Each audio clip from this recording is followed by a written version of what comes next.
Good evening, everybody. Today is May 5th. Oh, my God, it's Cinco de Mayo, 2022.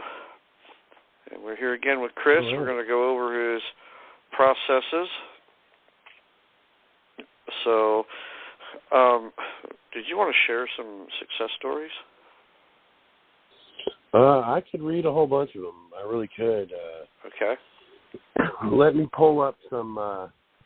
I'll read one that I just got here just today. I'm not going to mention any names because it's an email and I haven't got a go-ahead or any objections so far. So, and what it was is this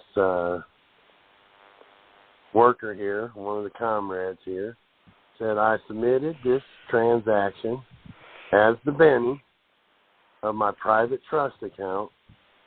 Wells closed my bank trust account, probably because they had not done fiscal services papers in their possession 7 days before. And this hit my account, exclamation point, exclamation point. They said, for negative balance over 90 days, which I was monitoring for fraud every month, there are declined charges, /notices, coming through with no bill statement or payment receipt. Okay?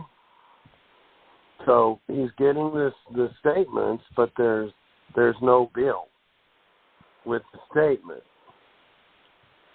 With his online account, or no online account, while account was positive.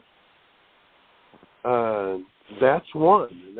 I just got that one. Let me see. Today at 5:40. Okay. Oh, wow. I've got. I'll just read y'all a couple of recent ones that I got. Here's one that says, this is my personal electric bill. It works. This is coming through, I think it's Telegram. It looks like it. And this is where a light bill was paid with the process. Okay. It was a small amount. They used the coupon, and the amount was $72. And it was deducted. Current charge, $330.33. Total amount due, $72. Amount due after 5/9. 22 is $74.11. So that was a small one for part of a light bill was something to look like. That's a pretty good light bill. Here's a picture that I got. Well, actually, it's three pictures of a Toyota Celica. No, I guess that's the Camry. Yeah. Says, thanks, man. Your process works if you work it. Here's some proof. A lot of these folks I shared on Telegram just a little while ago. I posted them up in Telegram. Here's another guy or gal, I'm not going to say the name, but had a $11,027 or $217. No, wait a minute, my bad. Statement balance, $11,509.52. Last payment received, $10,000. That left them with a balance of $1,509.52. And then it says available credit, $10,197.94. Okay, this is with Barclay, MasterCard. Okay?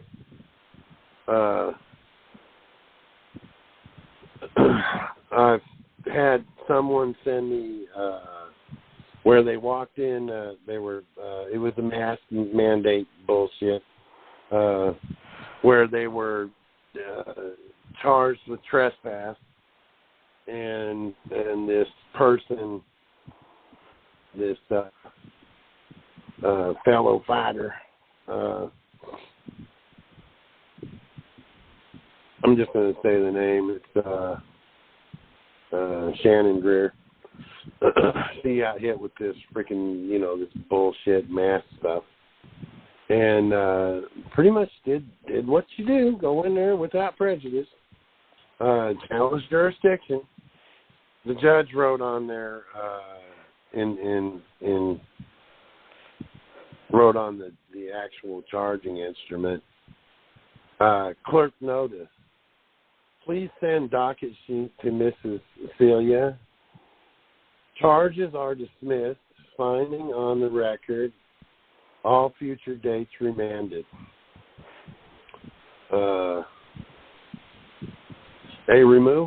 Dismissed, there was 3 different charges. There was criminal trespass 3rd degree, disorderly conduct 2nd degree, resisting arrest, misdemeanor A. Right? All 3 of those charges were dropped. Was removed from Zoom for refusing to identify herself.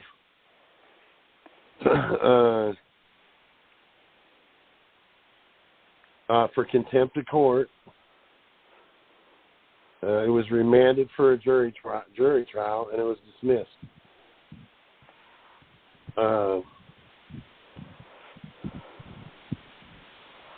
One from Bridgecrest, where they stopped. They actually said your entire. Wait a minute. Let me turn it sideways so I can read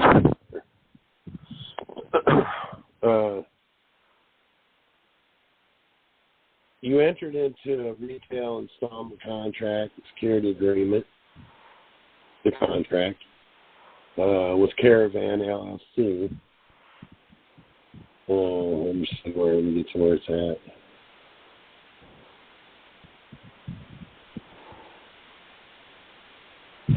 Oh, wait a minute. No, that's not it.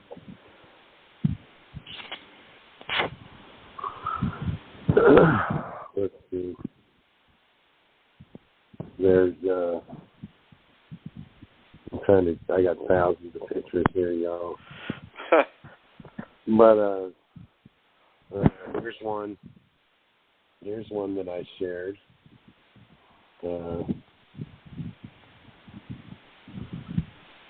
Wait a minute, I can't do that with the phone number.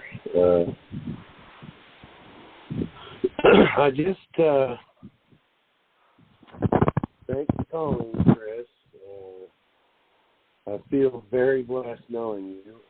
She said, I checked my email. All the other 1099As I submitted to the IRS were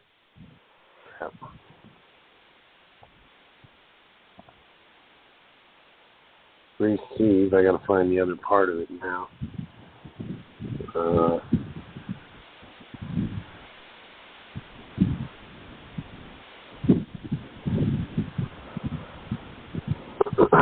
Okay, I didn't open it up all the way. There it is.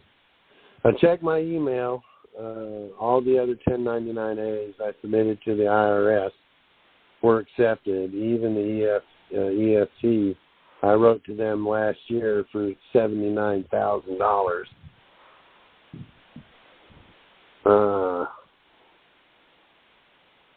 This one was from a girl on Facebook, and some other guy that he was trying to donate to he was trying to donate to, I don't know, American Cancer Society or something like that, and trying to get some, from what I understand, he was trying to get some, a percentage of it back, like some kind of interest percentage back after he gave it to him, and you can't do that, so he was a little pissed. He had his panties in a bunch, so Catherine got on here and told the guys, she said, I personally know 2 people who got a Tesla. Well, one I converse with by text. The other one I've spoken to on the phone. I have given her info on other topics, and she's had it over 2 months now. Reading studies, stop accusing others of not.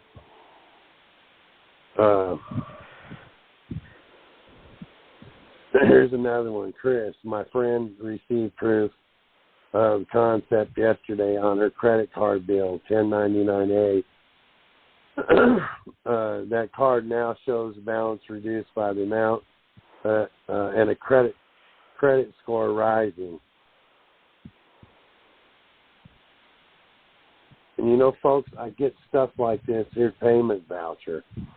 I successfully used the 1099A to purchase a new home. The real estate company accepted my conditional acceptance. They said it's conditional acceptance, but a lot of people are confused. They're saying they think that they're doing a conditional acceptance when really they're not. It's because they hear it all the time, like 1099A. But they gave the 1099A to the home, and I have 3 others that were accepted for vehicles. What I'm wondering is the 1099A was filed with the IRS, and it was accepted. Now, how do I make sure the check comes in the mail so that these businesses get paid for their services? You mentioned the pay voucher. Would it be my trust estate that pays the taxes, or the Department of the Treasury? It won't. It's not going to be. I told him. I said, look, you're going to know they got paid when the copy B comes back. That was my response to him. And I said, they're going to get paid because of the pay voucher.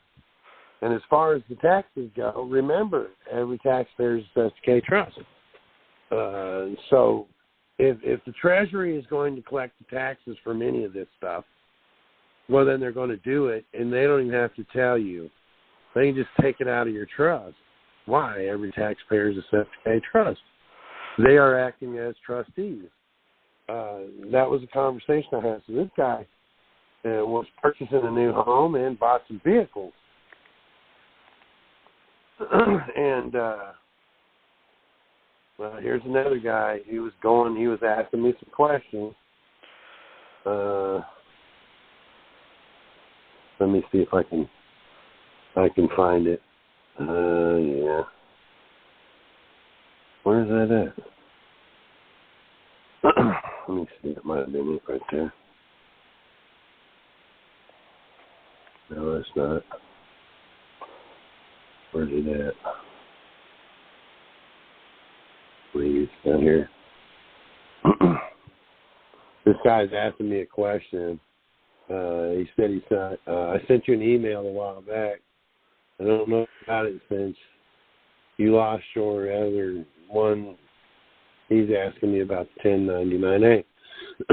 And he says, at the end of it, he says, but on a side note, I want to thank you. I did get $22,000 worth of child support and arrears paid off.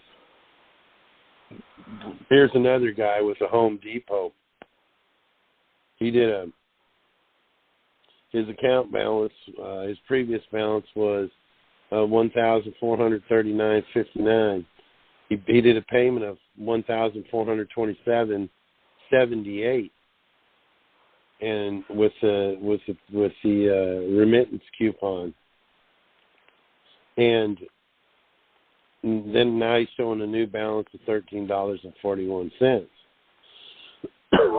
The reason he did that is because he wanted to keep the account open, like the first one I was reading about from Barclay, the MasterCard. He didn't pay it all off. Well, I'll just pay $10,000 off. That's why, so they don't close the account. You know, now he can run up. Now this guy can run up, another $1,400 on his Home Depot card. Look, man, I know people will get out here and I ain't seen none of this work, and where's the proof? And, if you want to know where the beef is, ask the three old ladies in the back seat. It's happening. And it's, I guess someone's recently said, I don't know if they were bucking whatever's going on, but I haven't heard anybody I haven't seen any proof of this working at all for people in the Telegram. Well, I just posted most of these pictures in Telegram just a couple days ago. A lot of folks that are getting in there. I have noticed some people that were having success. You don't hear them and you don't see them in Telegram anymore. Some of them actually quit. They actually got out of Telegram. You got people out here saying, I'm not shaky. I can do this. I'm not shaky. And then it works for them, and they get a new $80,000 car or whatever. And now all of a sudden it's cricket.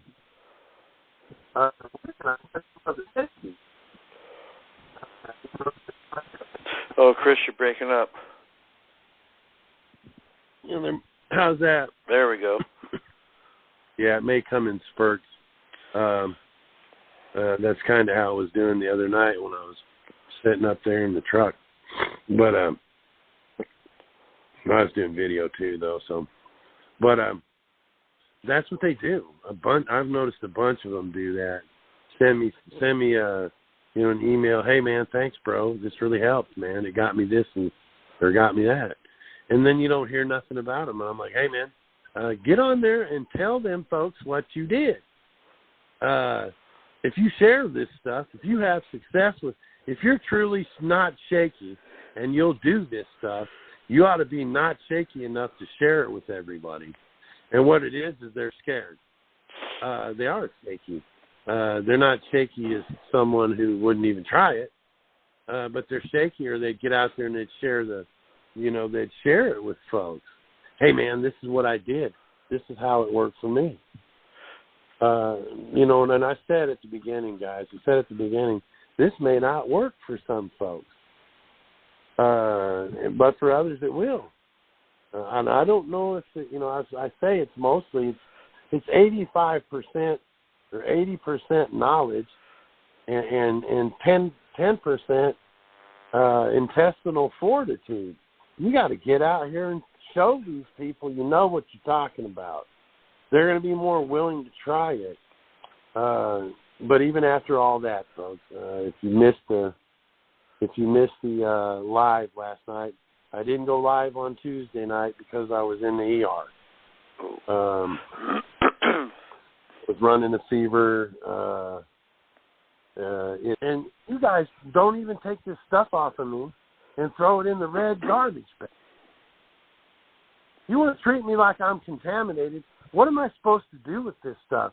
He said, you can throw it out in the garbage can out there outside the doors. I said, really? Okay.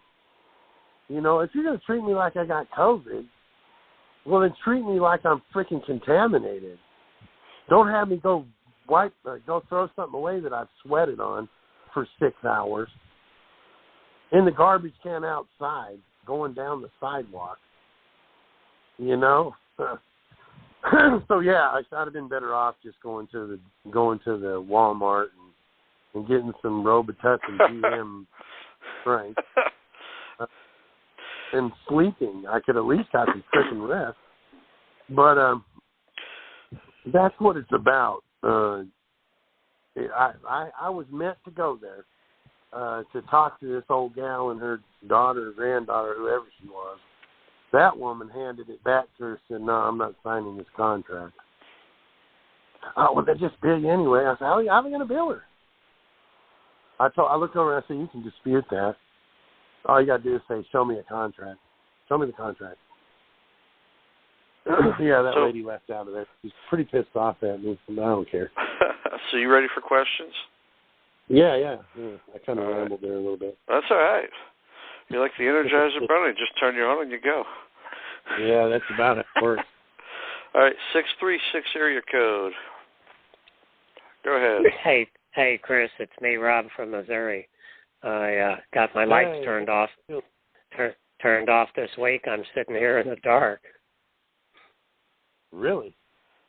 Yeah. You did with the power company? Yeah, no bill or anything. The guy came to shut them off, and I said they haven't sent me a bill in months. And I'm like, go back to your truck and call them up and ask them when's the last time they sent me a bill. And he came back the next day and shut it off. And they didn't tell you when was the last time they sent you a bill? They haven't told me anything like that, except they gave me an 800 number to call.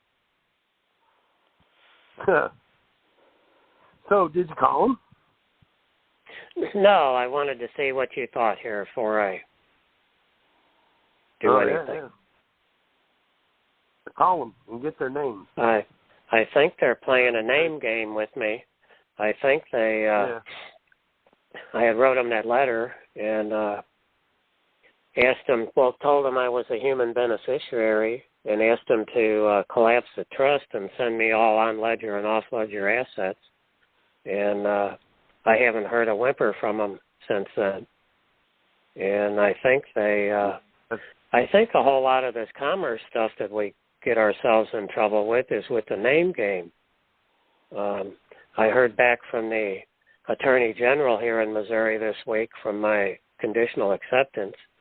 And I did the judges and the troopers and a whole lot of Missouri people. And he wrote back to my first and middle name and did not address me by my last name. He didn't use your family name? No, first and middle name.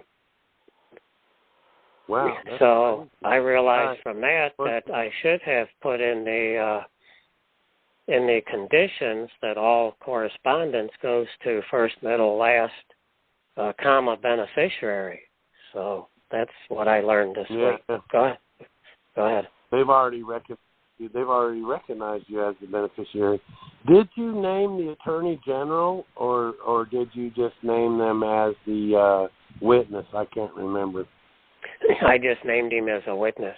I had named the Secretary of State and the Governor, though. Okay, so then you hear back. Then you hear back from the Attorney General. Yeah, and what's really he's in your pocket. That Attorney General's in your pocket. You're the first person I've ever come across that was contacted by an Attorney General.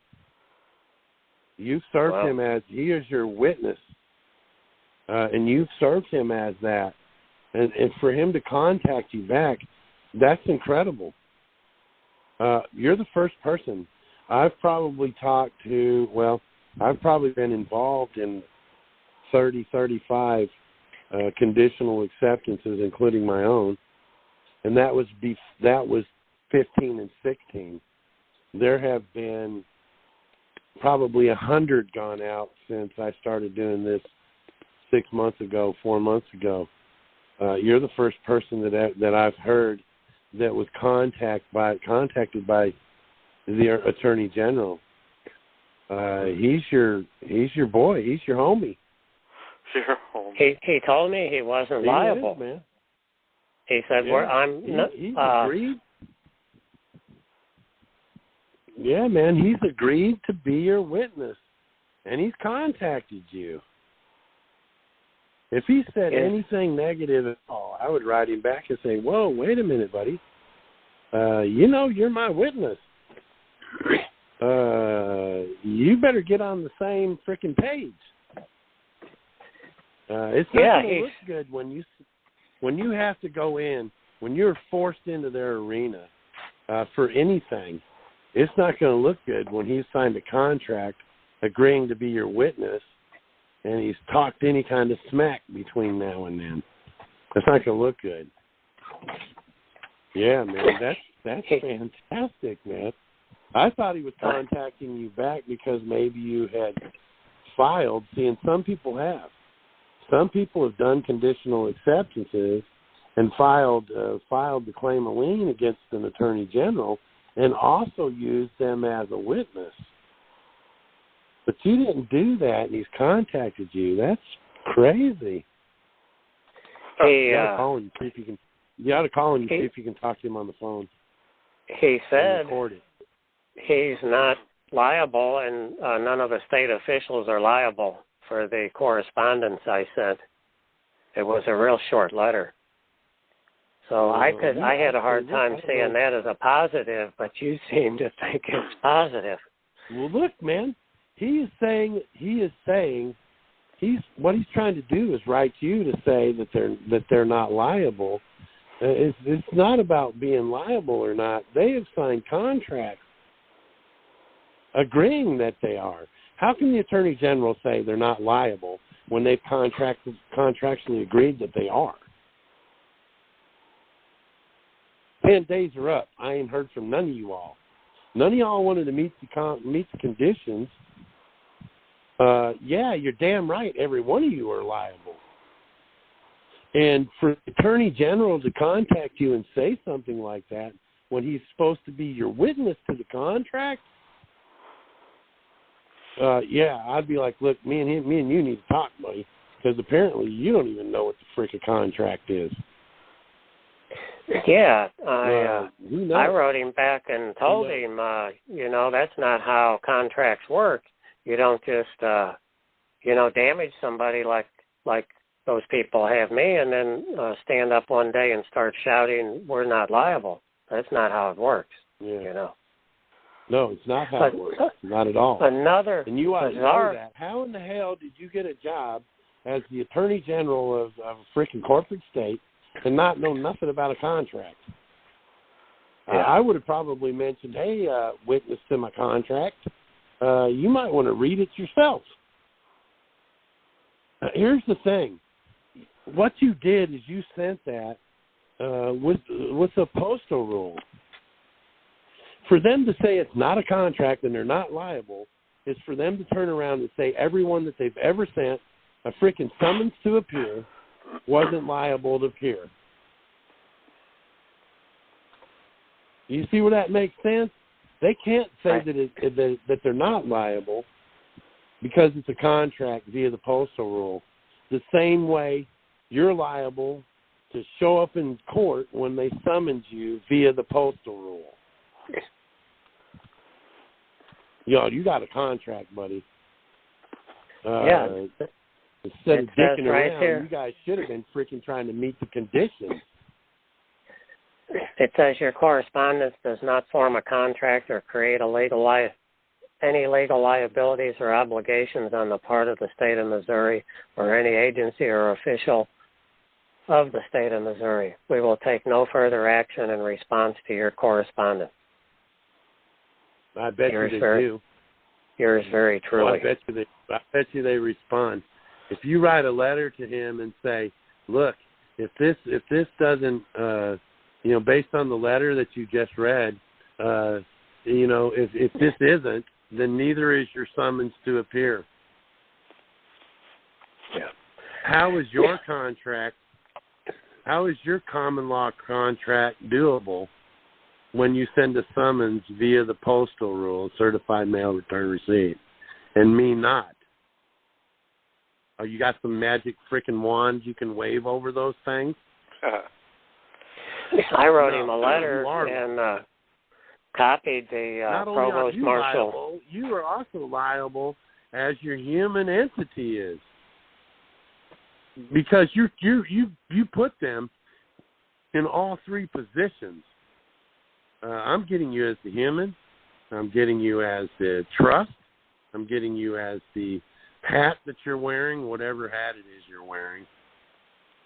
Yeah, it is variable. Your contract is. Look, if it wasn't, why would they write you a letter like that? They're trying to get you to stop doing whatever you're doing. And the fact that just think about that letter he gave you was an offer. Now you can conditionally accept the freaking Attorney General of the state and then make him a witness to his own contract. Yeah, I told him.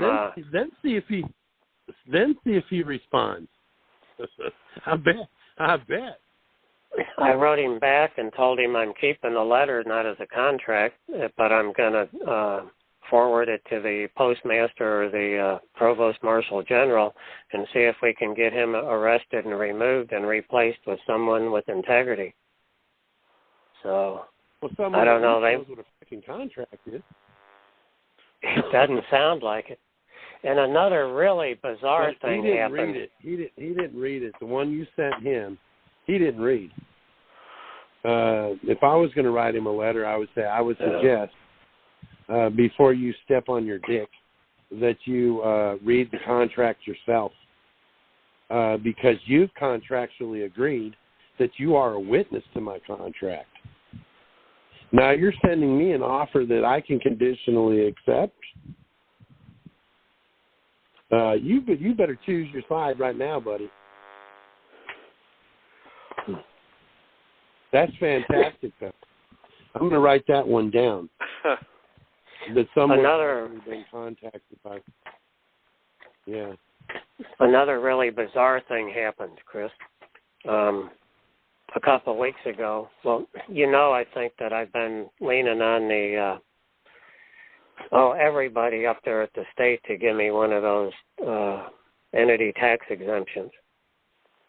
I probably got at least 30 hours and sitting an hour and a half on hold every time I call, and emails and just getting blown off. And the one guy even hung up on me. So I wrote the governor a letter, and one of his constituent services ladies here wrote me back a letter addressed to first hyphen, middle, colon, comma, or last, comma, beneficiary, addressed with the on the letter and on the envelope. Yeah. So I thought that was real positive. Beneficiary. Yeah. Yeah, they've agreed that you're the beneficiary, which makes them the trustee. I'd have to write him back and say, now that you're in a fiduciary obligation to the trust, get me the damn tax exemption card. Trustee. Yeah. That's where that's at. Yeah, I'm really confused about it because this guy that's head of the DOR, I don't think it was him. You know how they send you the letters without signing them? I got a letter from his office, I guess, that says his decision to not send me a card is final. So this says they're going to refer it to the guy that already said that I'm not getting one. So I'm really confused. Yeah. Well, maybe they'll change their mind when the governor calls. Hey, look at the lady that, I guess it was a lady or constituent or whatever, that wrote you a letter and identified you as the beneficiary. Was she acting on behalf of the governor's office? Yes, it's on governor letterhead, governor's letterhead and everything. Okay. So she's acting as an agent. All right? Correct. So for her to admit and sign and post a letter to you as the beneficiary, it's the same as if the government or the governors recognized you as a beneficiary. Right. I got that. That's where you're at with this tax exemption thing with the state. If this lady has recognized you as the beneficiary and to go as far as to address the name, she's doing it on behalf of the governor. Just like when you send a judge conditional acceptance and his secretary signs for it, she's acting as the agent on behalf of. This lady's acting as the governor. It's the same as the governor addressing you this letter. The governor now recognizes you as the beneficiary.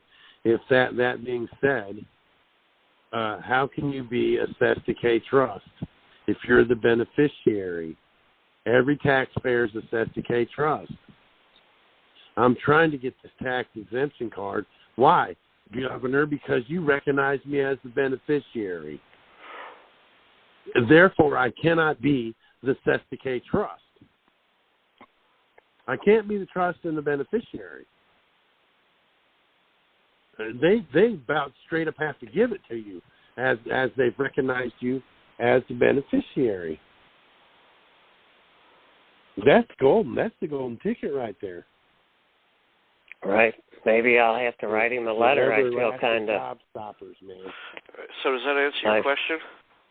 I had one other thing here that I think's really interesting, maybe more than all these others. If you can, make it quick. All right. I had written a FOIA to the state for the bond numbers. So I get a letter back from some lawyer that just totally butchered my response. But on the back of the 4-page letter he sent is a requisition, demand, and agent authorization to the Honorable Governor of the State of New York. I think this is an actual warrant to extradite somebody, and it took me a few minutes to figure out that it wasn't me. I think this just stuck to the back of the papers that he was sending me. It signed. It looks like it's got a handwritten or hand-stamped anyway, blue signature on it from the governor and a black signature from the Attorney General. Isn't that bizarre? It is. I've had a crazy week, man. Yeah, man. Yeah, you have, man. The only bad thing is they cut your power off, man. They did that in Everett, man. He went out and bought a generator. Yeah, I had a generator already, but is there a way you can email me your thoughts or let me know what your opinion to do about this is without taking up more time on the call here? Hey, send me your if you don't care, send me your phone number. Email me your phone number. And I'll call you. All right, great. You got some jewels. You got some jewels right there, man. Yeah, I'll help you along with it. All right, thanks, Chris. Thanks, Todd. All right, you bet. Man. Thank you. Okay, next question. Thank you, sir. Next question. Hello? Yes, 407 area code. Go ahead. Hi, I'm the one that I emailed you after the call last week, and I haven't gotten an answer back from Alicia. I just want to know if Chris could answer a little bit or talk to me later. I'm the lady in Florida with the tyrant judge.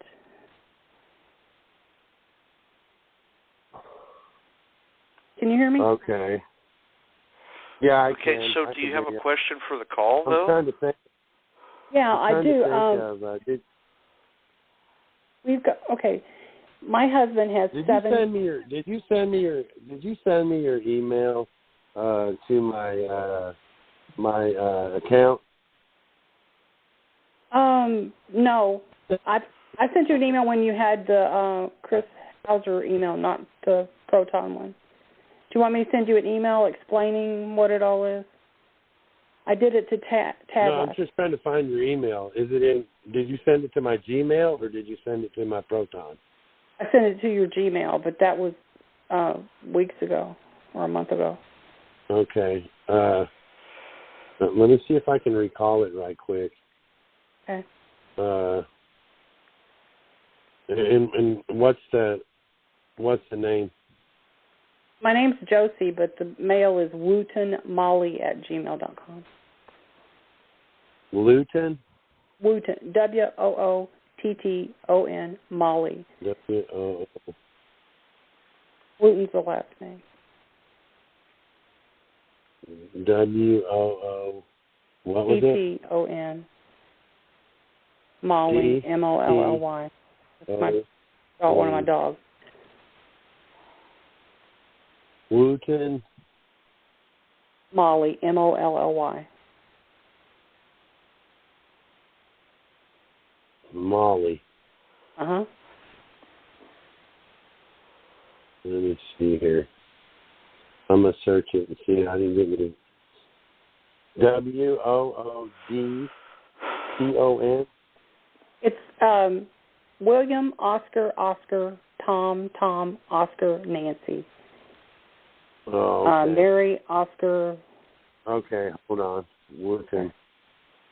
Okay, I got you right here.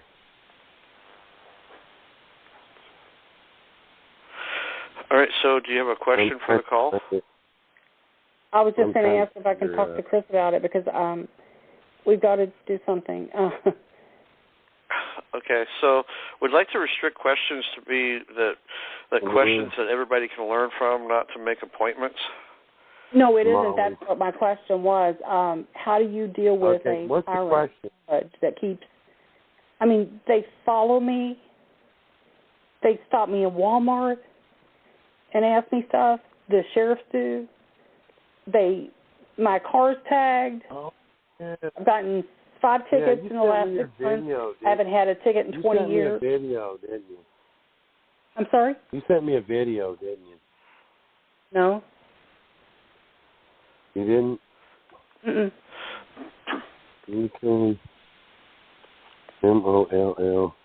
Molly. I don't know why it's not showing the result. I can send you another email if you want. So who's following you? Yeah, send me an email to my CA Hauser at Proton. Okay. It's CAH. Okay, those are all caps. Uh-huh. Charlie Alpha Hotel. AUSER, all in lowercase. Okay. At protonmail.com. Okay. Thank you, Chris. Then I'll get it right tonight. As soon as I hang up, I'll look at it. Okay. But I mean, everybody else needs to. Are they ghosting you? They're ghosting you. They're harassing you. And they also, when we went to court last year, they had this. We fired our attorneys after $44,000 because they didn't do a damn thing. We went every month. They were drawn out of our trust. My husband has 7 different spellings of his name of cases. They've got me for 3. They had a court room. I'm supposed to have a trial that day we didn't know about. We asked him for a valid oath of office. He has one that is expired by a year, the stamp is, and other things. They threw my husband out of court, escorted him out. I refused to proceed if he couldn't prove that he had jurisdiction and authority over me. So after the 3rd time I said it, they escorted me out. And then they proceeded with the cases against us. And it goes on. Yeah. I mean, the neighbors were filming us, and they're government employees, and they were listening to everything we said, the neighbor on the other side said. They had these cameras pointed at my back door over a 8-foot property. So it sounds to me like they're just harassing you now. They are harassing me. So I'll just explain in detail then, and explain into detail. Yeah, let me know what's going on so we're not taking up a lot of time on the top shit. Okay, I will. I'll send you a... Yeah, it sounds to me like y'all need to conditionally accept them. But look, y'all, people need to start getting together and forming these grand juries in every county. Every county. This started Friday the 13th of 2020. They swatted us at 8:30 and 8 o'clock in the morning, Friday the 13th. Yeah, that's what they're going to do. More than likely, it's about any time between daylight and about 8 or 9 o'clock. Then they swatted us at the bank next year. It wasn't over. They did it again when the line bastards that live next door that moved because nobody in the neighborhood would talk to them. They swatted us at the bank again and arrested my husband again. Yeah. What is it they're trying to do with all of what they're doing? Money, I don't know. But he's got 7 court cases. I've got 3. They're all closed but 1. But I can't travel anywhere. I can't you know. What are the charges? What are the charges on the one case that isn't closed? The main thing was it was cyber stalking, and at that time my husband could barely log on to a PC. That was a felony, and then they lowered it to a misdemeanor. Cyber stalking. Cyber stalking. Yeah. Mm. And they're the one so had cameras. Shit was being written about someone, and they reported you, or was that all a setup too? It was all set up. We had a dispute over them poisoning our shrubs. They even documented who came to our house, what they looked like, how old they were, if they had a bag. They would go behind the car and take pictures of the license tag of the vehicle, because my husband, one of his friends, is a Jamaican guy, and he's a black man of this age. He had a limp. It's all in 16 pages of stuff that they put in there to get them to press charges. And now they've what they call sanitized the files. It's all cut back to like a few pages, but I have the original copies. Okay. Hey, go ahead and send me the email, okay? And okay, I will. Tad, Alicia's wanting you to unmute her. So, whatever, you know, she's probably got something important about this woman's situation. Well, and we need somebody local why is to Alicia help. telling you and not me? Well, she sent the message to me. She probably figured he was busy. I don't know. Well, either that or I'm quicker to answer the. Would you get yours by email or are you getting text? Does she text you? You've got to hit *6. Yeah, in the send middle of your email. One of the court cases, the judge came out late, and he gave us an amended copy of his oath of office, which was still wet. The ink was still wet on the paper because it was heavy. And yeah, see? It's just fraud. I mean, pure fraud. Okay. Well, okay. Go ahead and send me an email, and I'll get with you in the next day or so, and I'll get more detail into what it is that's going on, and I'll help y'all along what you do. Thank you. Generally, when you hit them with a conditional acceptance, they'll really want to mess with you, but well, they're doing a pretty good job of it now. That's the only way you can. Yeah. Well, if it's all over now, then all you got to do now is go after them for the money that they owe you for all the freaking bullshit that they've done. But yeah. Yeah, send me the email. So okay, I will. I'm trying to hang on. Hang.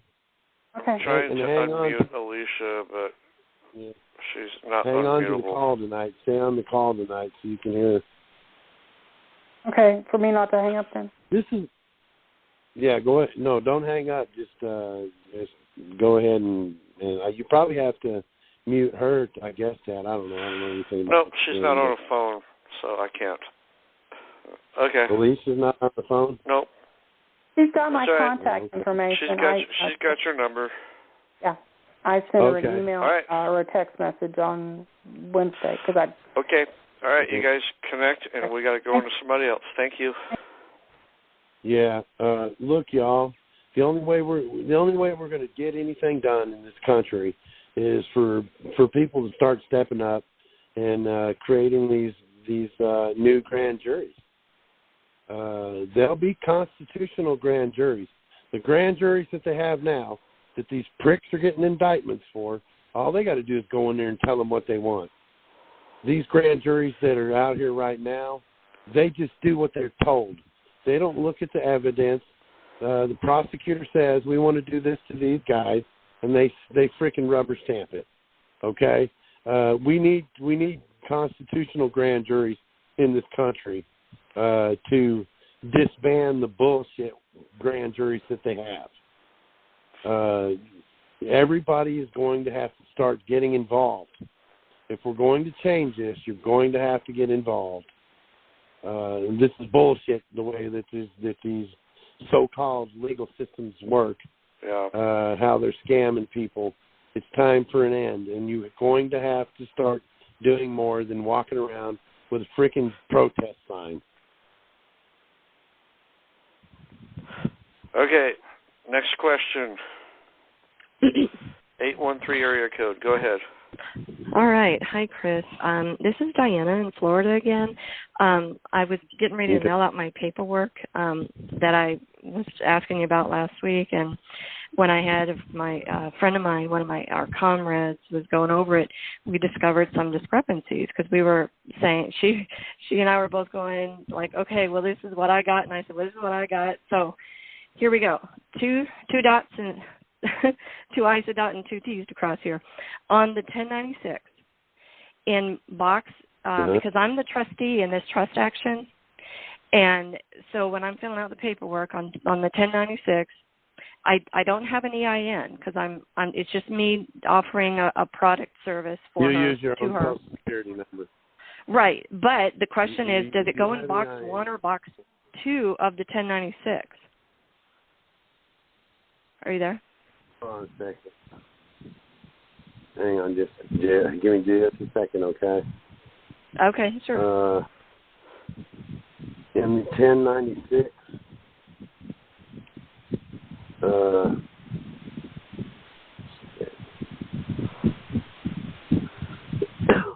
in the 1096, and you want to know where the Social Security number goes, right? Right. Yeah. Is it box 1 or 2 for me to put my Social Security number? Okay. It says employer. Yeah, it'll be box 2. Box 1 is employer identification number. Okay. Right? Yeah. That would be, if you were a business, it would be a business TIN. It would be the business's TIN. But then well, like I know some sole proprietors use their Social Security number for the EIN, and I think that's where the confusion was. Like in my case, what's that? Where the confusion is at is say you're having a dealership do it, okay? If you're having a dealership do it, you're going to have a name of a person to contact, which is going to be whoever is going to be the one that's going to get the funds. But you're going to have a business TIN or an EIN, and then the person who would be name of person to contact and the name of the email, right? Mm-hmm. Their Social Security number would go down in box 2. Therefore, if you're doing this and you're not a business, you would leave box 1 blank, and then box 2 would be where you put your Social Security number or the Social Security number that's attached to your trust. Okay, awesome. Okay, that's what I wanted to verify because that's what I had thought. Okay, so the second question is to double check on the same form, the 1096. I'm going to be the trustee, so my title would be trustee, right? On the title. When you sign it? Right. No, you're the trustee just because you're not the beneficiary. Right. Okay. Okay. Because and the reason being is because when I get to the 1040V, I'm the beneficiary on the 1040V, right? Yeah. Or no? Check it out. Okay. You're going to be you're a beneficiary of your own trust, right? So think about it this way: you put your Social Security number down, okay? Right. And you put your name down. That's going to make you a beneficiary because you are of the funds that are coming. Yeah, the funds that are coming. Okay. Okay. Because the funds are coming out of her trust from the 1096 or the 1099A. That's correct. That's correct. It's coming out of her. The funds are coming out. They're going to know this. The 1099A has her Social Security number on it. Right. And she's endorsed back with the beneficiary signature. They're going to know you're a beneficiary too, because your Social Security number is down. Gotcha. All right. That's good. That's what I was thinking. Okay, now one final thing is on the OID. We were confused we went back and forth on the box 1 and box 8 because last week you told me to leave box 1 blank and fill in the amount of my purchase order in box 8, but she had, like, and even when you did your example, you showed to put the PO amount in box 1. So we're trying to figure out what the difference is. Why would you have me leave box 1 blank? Because what amount actually goes in box 1? Okay, I'm going to explain that, okay? I'm going to explain every bit of that to y'all right now, okay? Okay. When you read the instructions on filing the OID, okay, you're working as the trustee, okay? You may do this more than once in a year. Uh-huh. Right. But this is going to be your first time doing this, correct? Right. Okay. That's right. It's your first time doing it for the year, you're going to put the amount in box 8 and you're going to leave box 1 a 0, okay? Okay. Now, say you turn around and you do this for someone else, or you do this for your friend again. It's going to be the second time this year that you've used this document, right? So for the purchase the second time, you're going to put the amount in box 8. But up at the top, you're going to put the total of the first one you did and the total of the one you're doing now. Okay, that way, so it's accumulating in the year. Okay. Right. If it's the same year, okay? Oh, okay. You're going to do this. If you do this 10 times in 1 year, you're going to tally up, every time you do this, you're going to tally up the total amounts of the ones that you've done for this year. Okay. But you're going to leave it blank the very first time. That's why I said leave box 1 open. When you all read the instructions of these documents that you're filling out, it's going to tell you to do it this way. Okay. It says in the instructions for the OID that you have to do this the first time. You leave that box 1 blank, and every time after that, it's a combined total of the ones that you've done. That way, when the stuff hits the Treasury, they go, oh, this lady's done this a bunch of times this year, and they can actually go back and pull up your number and make sure that those numbers of every one that you've done for the year jive what they say on box 1. Okay. Does that make sense? Yep, absolutely. And just one short question is, what's the difference between on the boxes where we have a 0 with a line through it and the boxes where you have us put 0.00? Why is the difference in those numbers? Here's the difference. If you remember in high school on the number line where you had positive and negative numbers, the middle number was a 0, right? Right.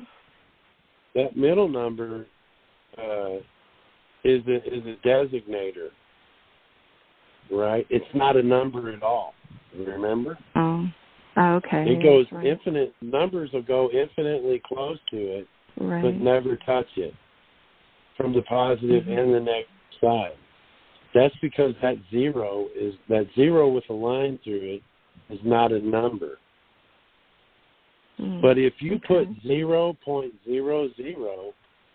that's a dollar amount. Okay. All right. It's a dollar amount of nothing.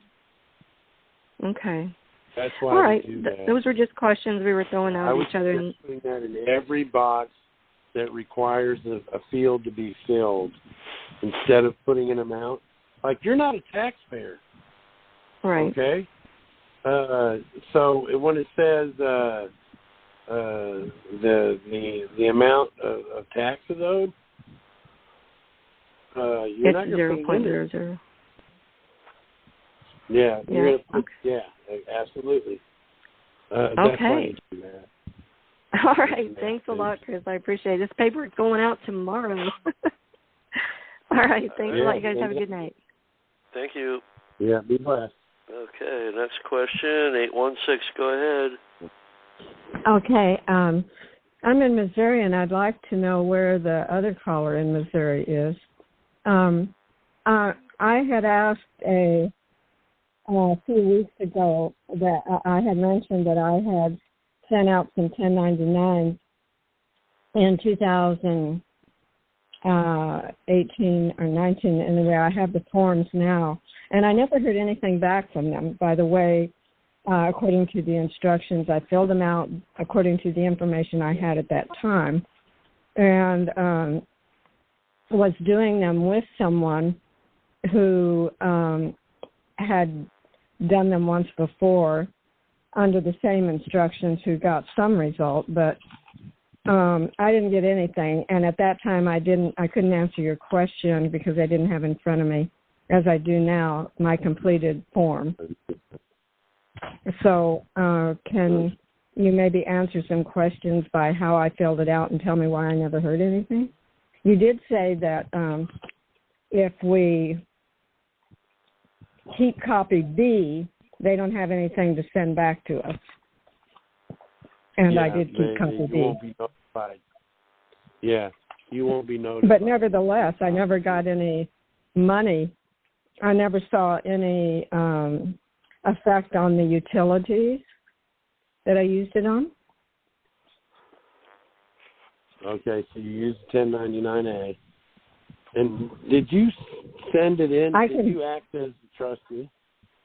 I can barely hear you all the time, Chris. Most of the time. Let me ask you this. Did you send the 1099A with the remittance letter to the power company? No, I sent the 1099A to I sent them to, let's see, where does it say it's to send them to? I sent it to, I guess, the utility company. It says copy C for lender. Where are you usually supposed to send them to? It says. That's what I'm saying. That's what I'm trying to figure out. You pulled copy B out, and then you sent them A and C, right, to the power company. Right, and I have, of course, the copies of the originals that I sent out. And, like, for example, in this one, Kansas City Power and Light, copy C, I sent it to them as the borrower, and their street address and the account number. The description of the property in box 6, I put credit used on utility account. And on 5, it says, if checked, the borrower was personally liable for repayment of the debt. I have that checked. Right. Well, is that proper? When you check box 5, you're agreeing to pay it back. So those instructions were wrong in that. Yeah, well, you're breaking up. Here's the thing. You're borrowing from your own account. So if you check box 5, you're expected to pay it back. You're going to pay it back. Whenever you're the borrower, borrowing from the Treasury, which is really borrowing from your trust, you don't want to check box 5 because you don't want to pay back money that belongs to you. Well, the borrower shows as I have shown here, the borrower is Kansas City Power and Light.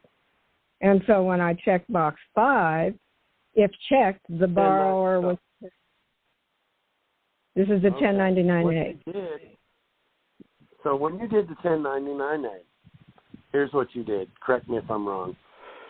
You used the Treasury as the lender, and you used the power company as the borrower, right? I show myself as the lender in their all caps name. Okay, that's what's with my with the lender's TIN, my Social Security, with it written for the first 2 digits 49 dash, and the rest of it all without any dashes or anything in it. Okay. Here's what you did. You were the lender, and you put your Social Security number down in the lender's TIN. Then yes, you put but the not power company down. No, I didn't write my Social Security number the way you write a Social Security number. I wrote it with the first 2-digit dash.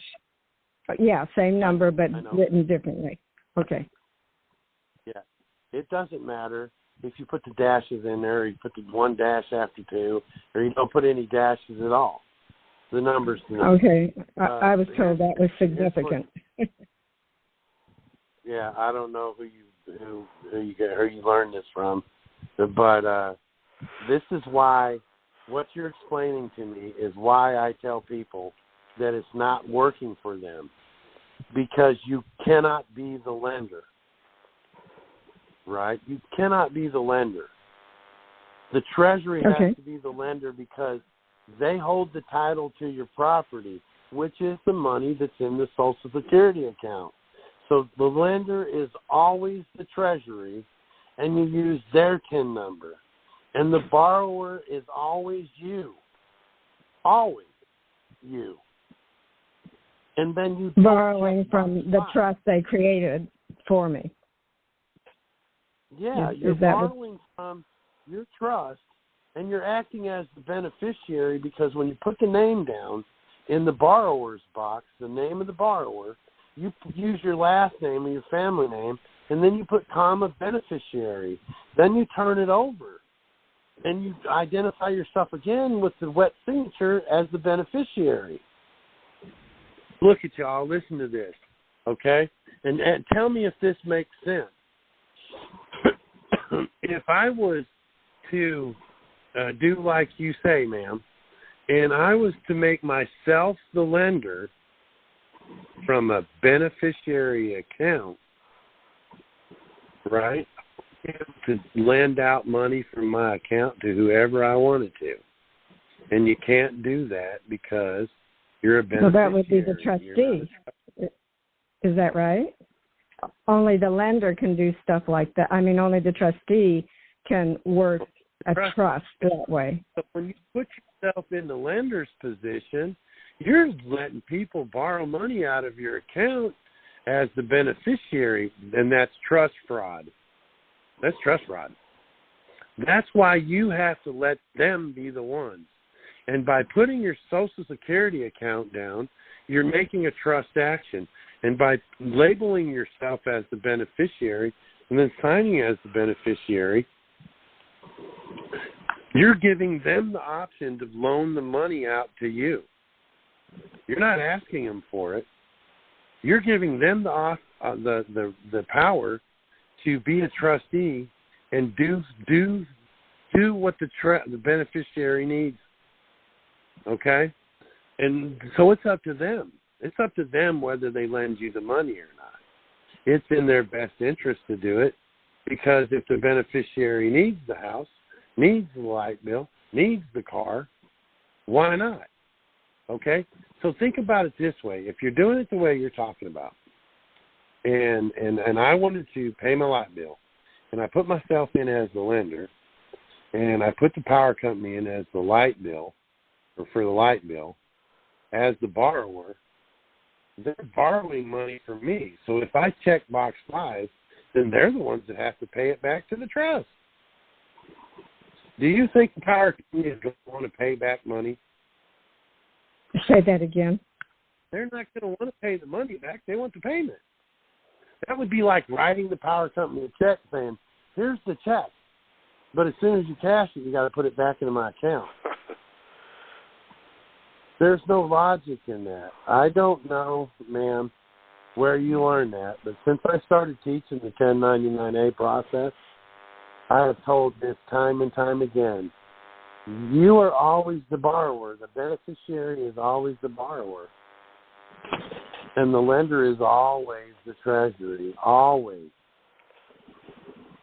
There's no other place. Treasury is always the did you say the Treasury is always... Yeah, here's what is always the lender. You're breaking up. Is always the, okay. If I heard done it like this.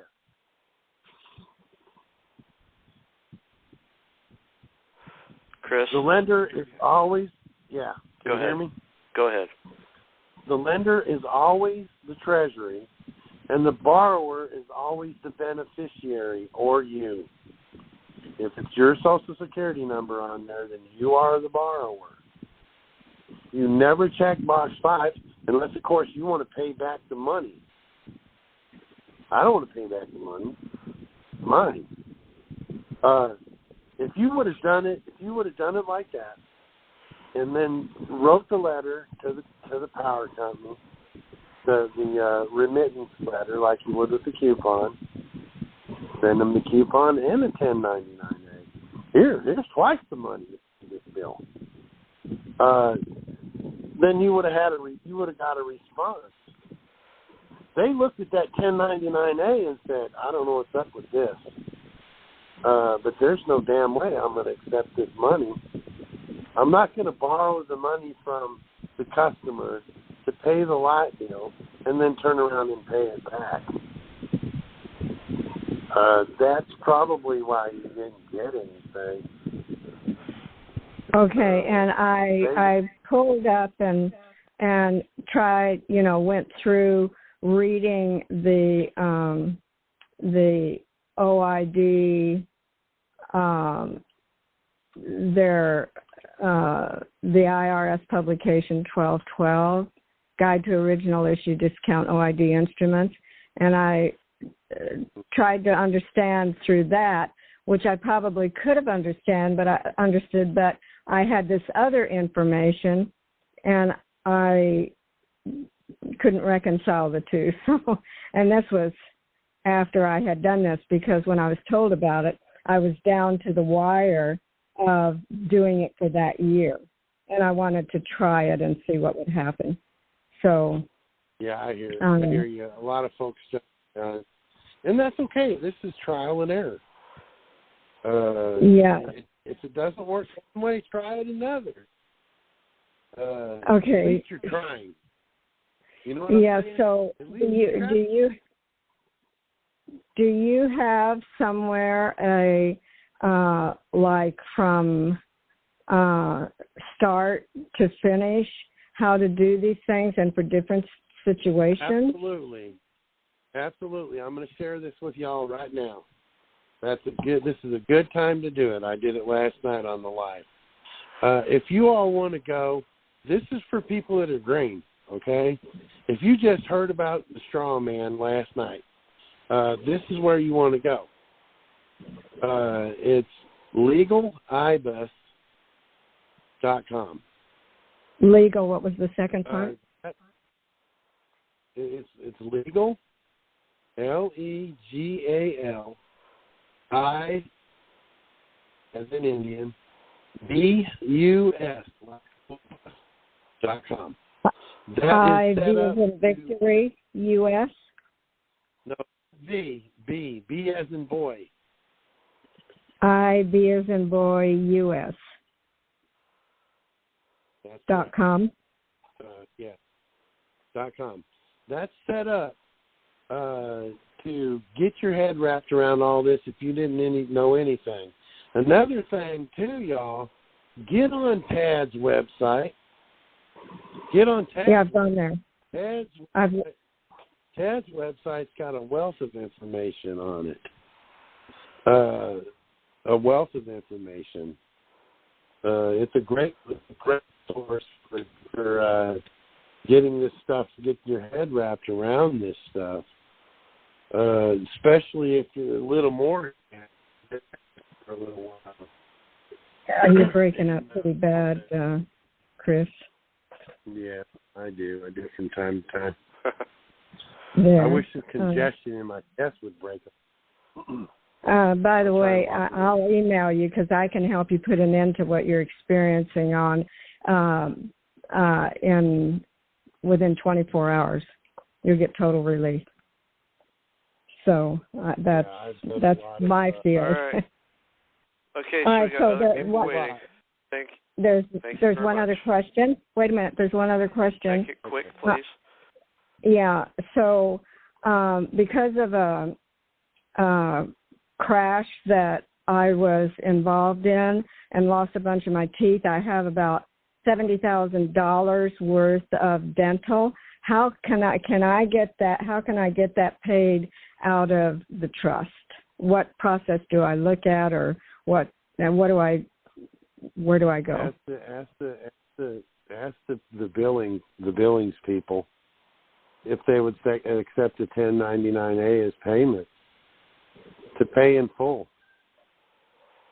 Hell, I'll even tack on 5% for your trouble. That's the best way to do that.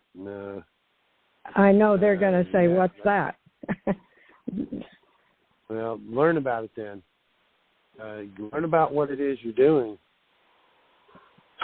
You could also do the coupon. Have them send you a statement with a coupon. Do the remittance letter with the statement and the coupon. Learn about it. Is that on your website, Ted? Yeah, Tad's got. I'm pretty sure you do, don't you, Tad? Do I have what again? Didn't I send you all the? I thought I did. I don't know. Did I send you all the conditional acceptances and stuff I've written? Yeah, it's in the documents download. Yeah, it's in the documents download. Just look for remittance letter. It's in the membership area. Yeah. I'm not sure if I have the link to Chris's documents download. Give me a moment here. Members index. But that's where it's at. Wait. Shit. Okay.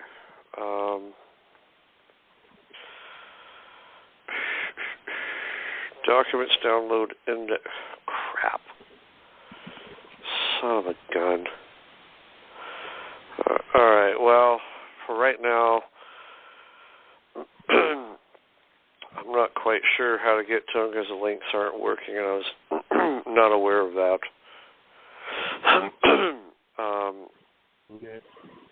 But they are there. We just got to fix these links. That's all. Okay, I appreciate it. I thought I should all that stuff here not too long ago. And okay, all right.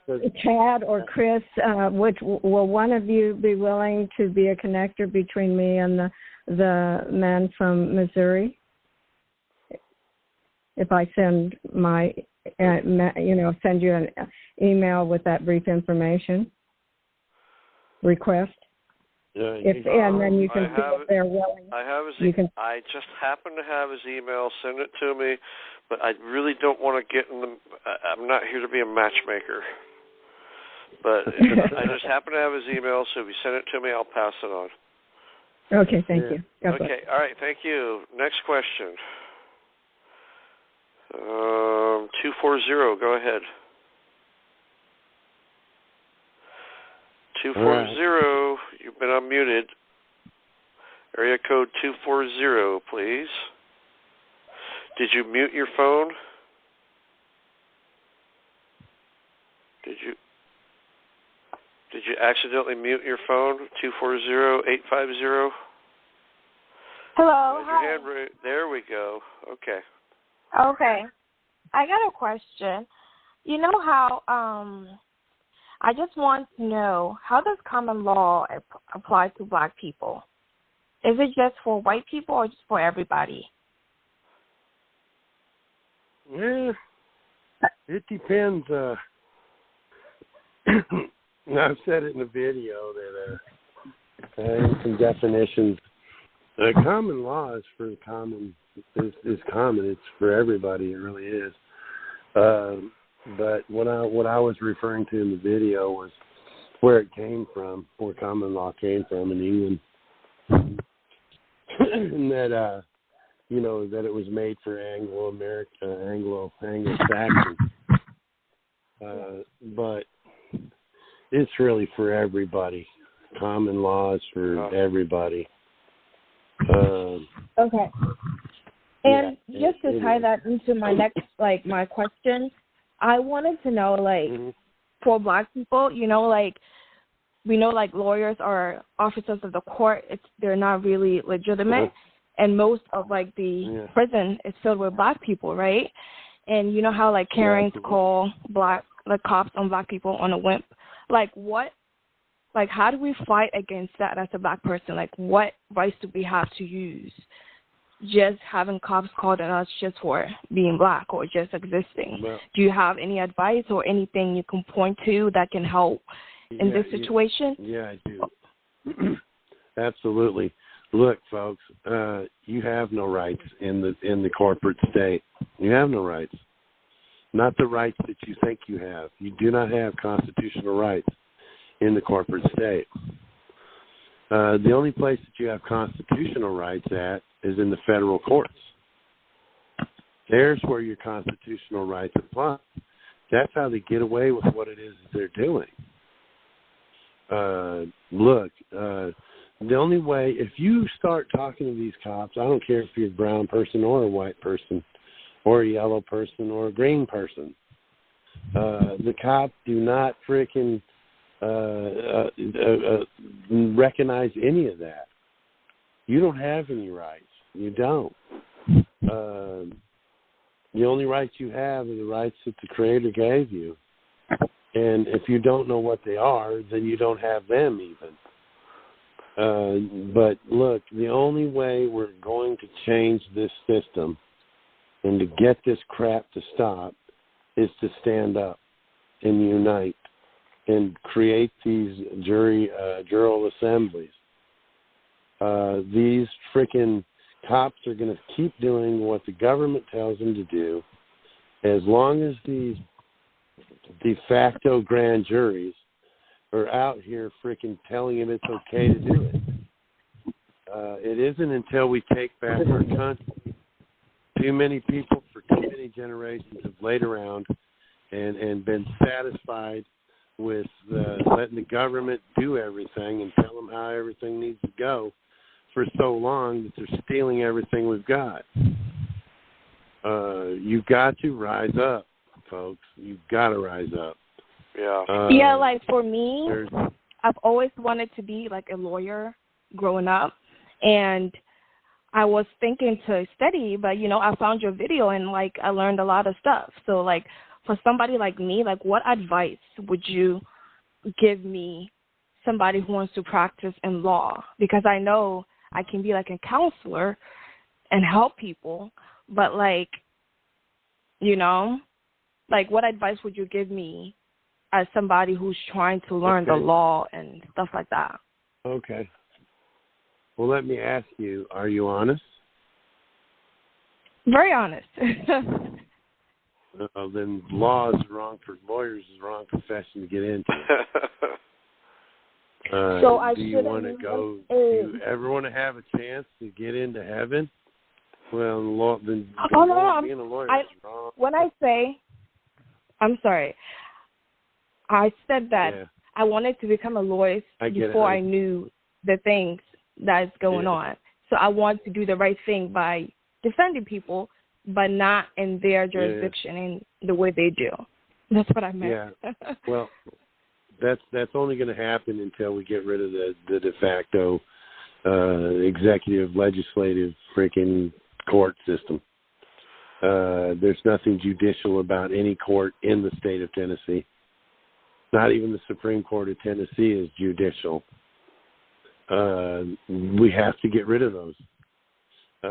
You know, if you want to be a lawyer, if you really want to be a lawyer, study the law of the Torah. I want to practice law. That's what I want to do because that's where my heart is. I want to help people. But now that I know all this stuff, it's kind of like, you know, it's kind of like wild. Yeah, the best thing you can do is join or start an assembly.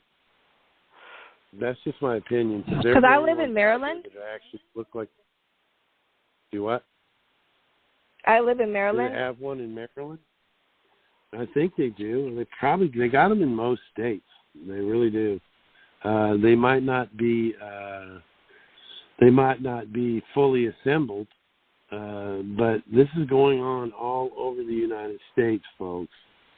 They're the only real option that I see I know that there's some negative stuff about, everybody's told me a little bit of something about everything. But they're the only ones that I've seen out there that are willing to go to bat. You can walk down the street with a sign all you want. You can walk circles around the courthouse with a sign all you want.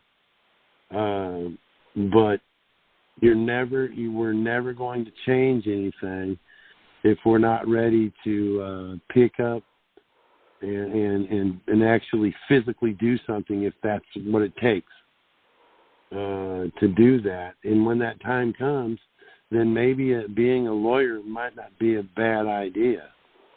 But you're not going to make money at it like they do now, because there's not going to be the greed, corruption, and the at the vast level that it is now. So like that's I'm facing.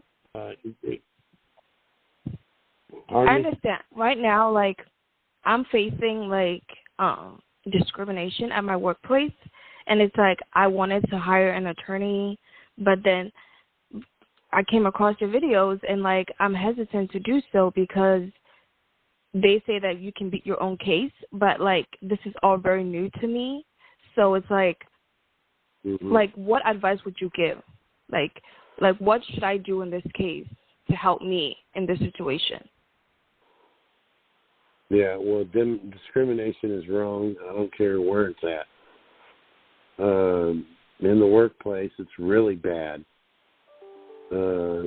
We've had to learn as a society, not to do that stuff. And a lot of people don't realize, they may not even realize they're doing it because it's so embedded into the fibers of our nation.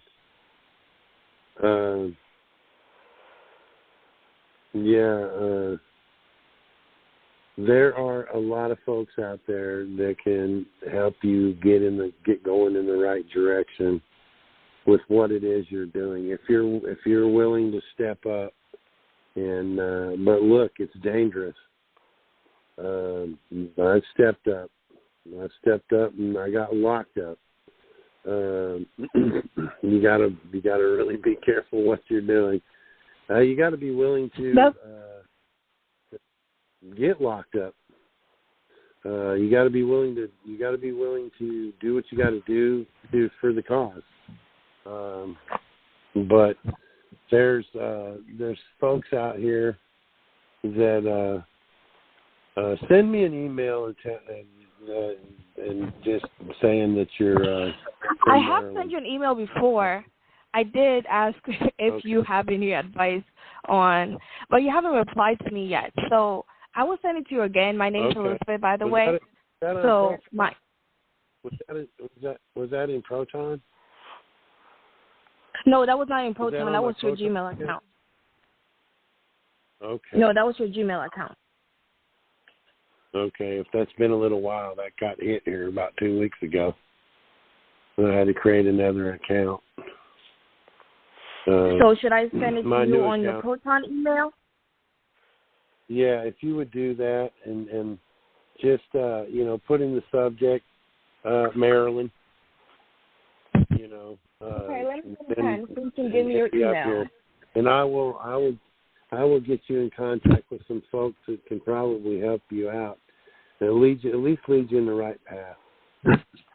Please, that would be very great. Yeah. Yeah. And just one more thing before. Okay. Go ahead. No, I was just going to say send it to me tonight because I'm going to look at them. I'll look at them as soon as we hang up. I'll look at these emails I got tonight, and I'll at least star them so that I don't lose them in a scroll of a bunch of emails, Because you guys would not believe how many silly emails I get. I'm sure you're very busy, man. I really do appreciate you for all you do. We really do appreciate it. If nobody has told you, I'm really grateful that I found you. Thanks for everything that you're doing. You don't have to do that, but you take the time to do this, and it's very helpful. We all got to get together. We all got to get together, man. I spent a lot of time with some brown people, and I've done it my whole life. I was in school with brown people, and I was in the military with brown people, and I was in the prison system with brown people. And I'll tell you what, man, y'all's plight. I've heard some incredible stories, man. But it's time to step up. Yeah. You're only going to get like out I am of very if you're willing to. I'm very like determined to fight, but like I don't know where, because I feel like I need a lot of counsel because this is very new to me. I'm also very young, so it's like taking this information in is like surreal, and nobody really believes you because we all live in this matrix. And I feel like I found you for a reason because, you know, I think about all this stuff that is going on, and it just doesn't make any sense. And for me to find your videos to see, you know, that we are all under this crazy, you know, barriers that they've built up for us to fail. Yeah. Like, it's wild. It's really crazy. And something about the Social Security. Pardon me? Something about the Social Security. I wanted to ask you something about the Social Security number. When you change it, your Social Security, you know how everybody's Social Security is connected to like a trust, like you said? Does it change when you change your Social Security number? Like, what happens to that number or the trust? Does it go away or what happens? They just transfer it. They just transfer it from one to the other. If you get a new Social Security account, they're going to take the funds from your old one, put them in your new one, probably add some more to it. But look, man, what's going on isn't a black thing and a white thing. It isn't a poor thing and a rich thing. It's about a free thing and a slave thing. And we're all slaves. We are all slaves. And it's this time, it's all of us that are being oppressed by the government that we created. It's like having our own children oppress us and enslave us. That's what this is really about. Now, the government wants you to think it's a Democrat and Republican thing, or a black and a white thing, or a rich and a poor. It's got nothing to do with that. They are trying to divide us. What we need to do is stop bullshitting around, get together, and do something together. I'm telling you right now, I know some brown people down here in hillbilly Tennessee that are riding around with rebel flags because they know that what's really going on. I know some brown folks, man, that are more country than a lot of these white folks that I know around here. They get it. I was in the military in the 80s with some brown dudes. And I'm going to tell you what, most of them, well, a lot of them anyway, they got it. They understood that they're trying to separate us. They did it in the military. They worked in the 80s, and the 70s, and the 80s, and there's still segregation, even when it's not allowed, even when they're not. It wasn't allowed in the late 80s, you know. But when we went clubbing on a Friday night, all the white guys got together and went to white clubs, and the black guys got together and went to black clubs. You didn't hang out, you didn't party with each other. You worked with each other, and you sat in the same foxholes and everything, but they still tried to segregate us. Those days are over. Those days are over. Those days are long gone. We need to realize who it is that's actually the enemy and what it is that they're trying to do. They're slick. They're conniving. We're starting to see through all that.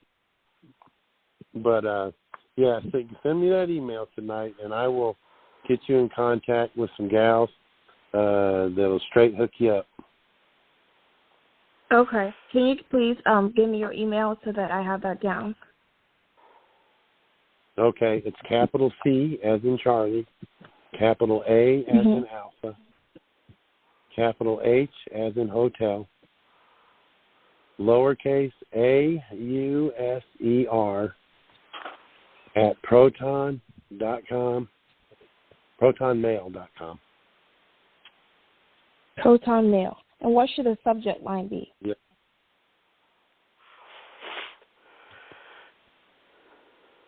Pardon me?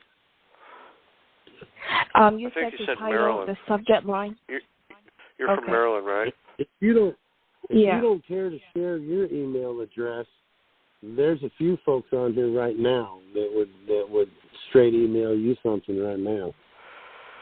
I can't give my email. That's not a problem.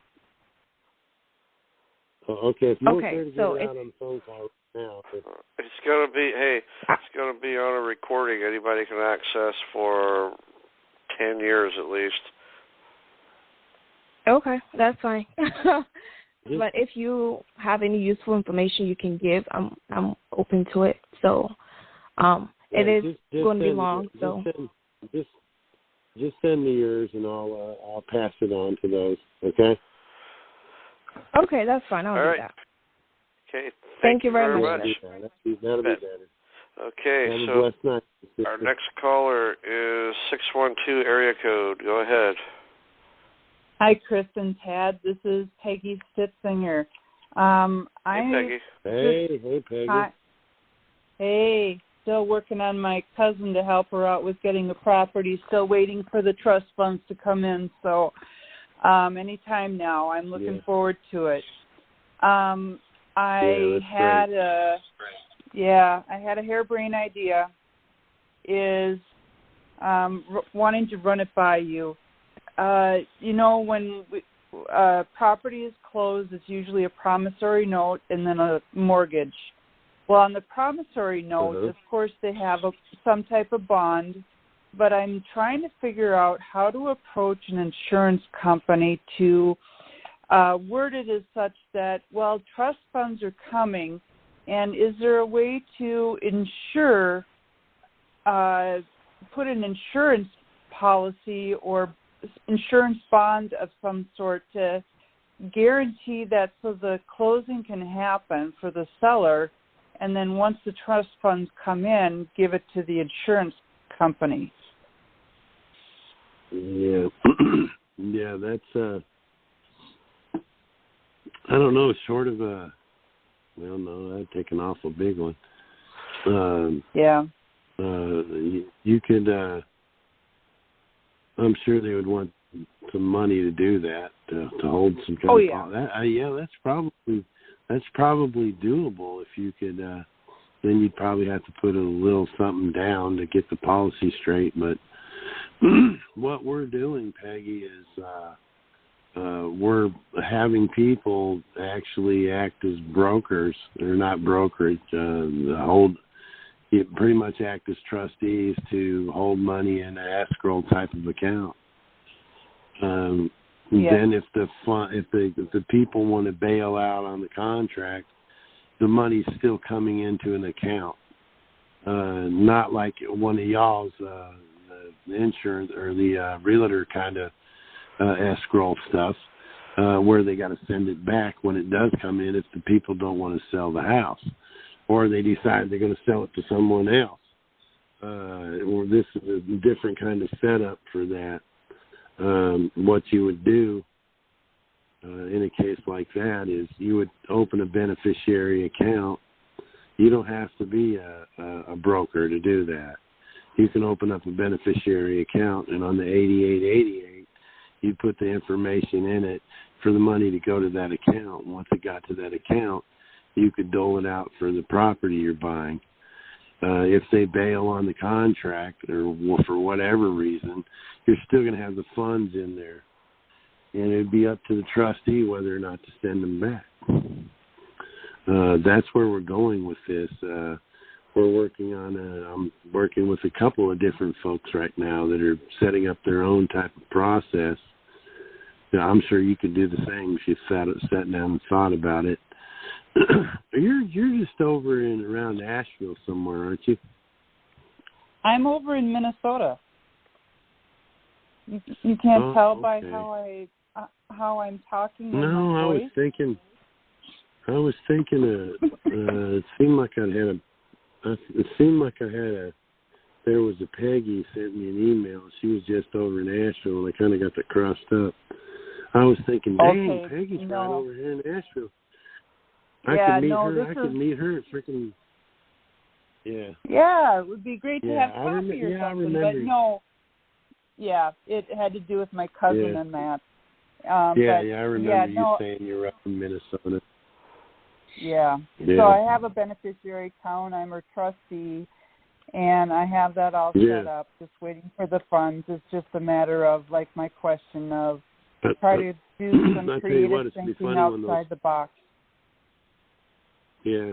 It's going to be funny when those funds come in, you guys go down there and buy that house that they freaking bogged out on there.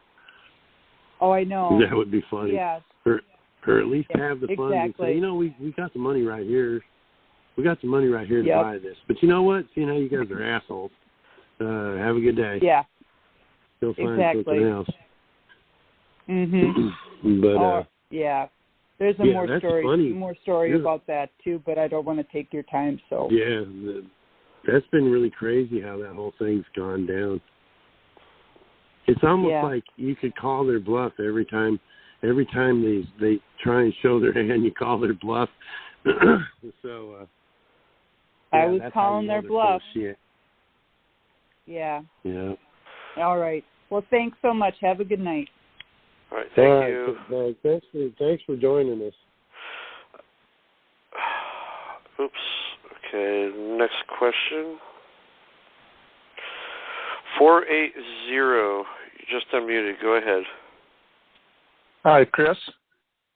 This Lanny Talbot. I've got a question on letters of credit. How are you guys coming on your little committee? Yeah. Can you hear me?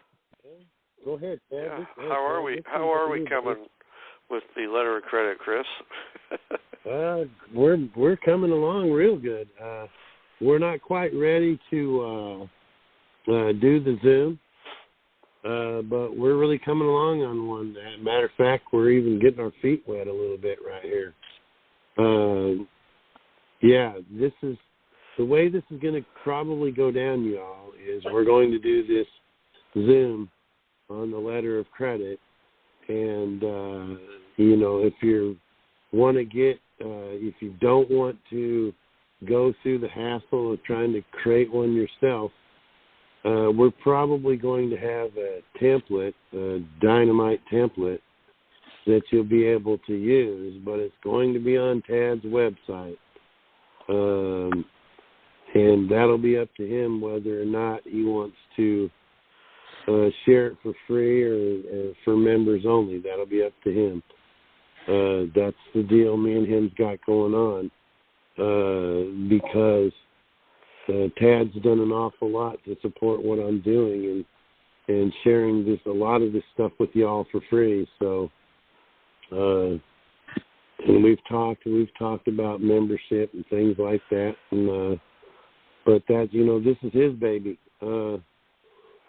But it's not like you can't write one on your own.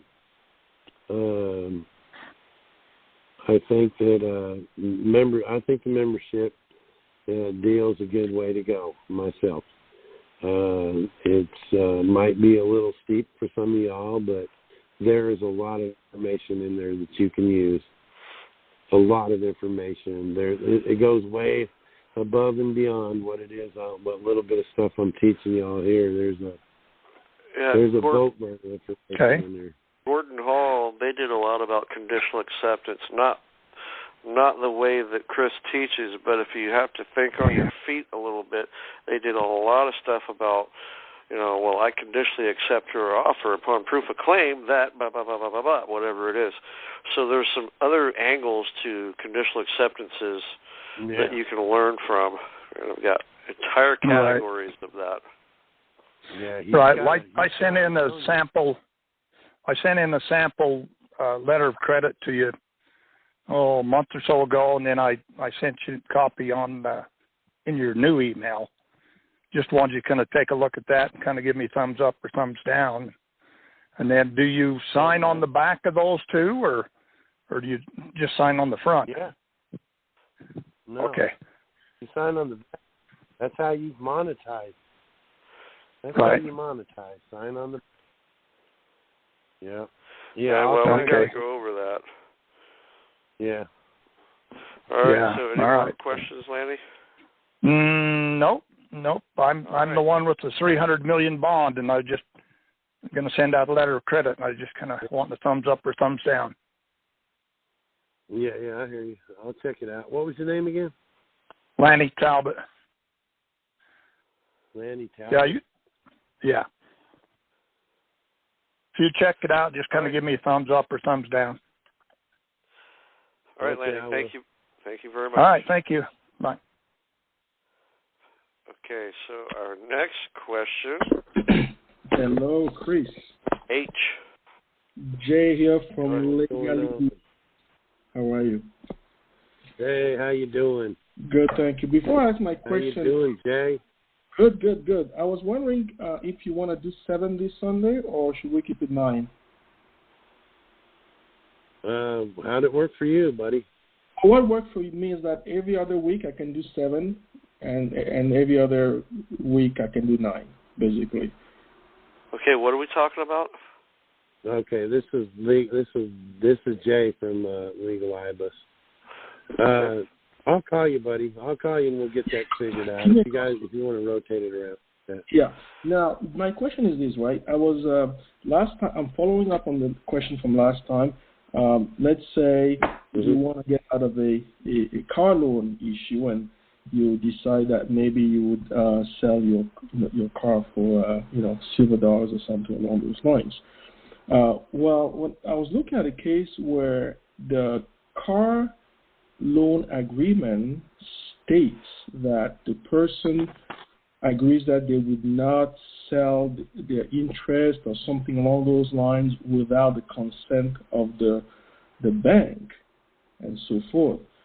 So the question is, how do you get out of that? Would a constitutional contract really invalidate some of these clauses that they make you sign that you don't even read? Saying that you're not going to... A constitutional contract, Jay, would just negate everything because it's the most powerful contract that there is. Short of being a contract between you and the Heavenly Father, that's the only contract that has more power than a contract between two of His creations. And if you possess the automobile, right, then 9/10 of the law is yours by possession. Now, if you're doing your contract, it's the same thing as the property.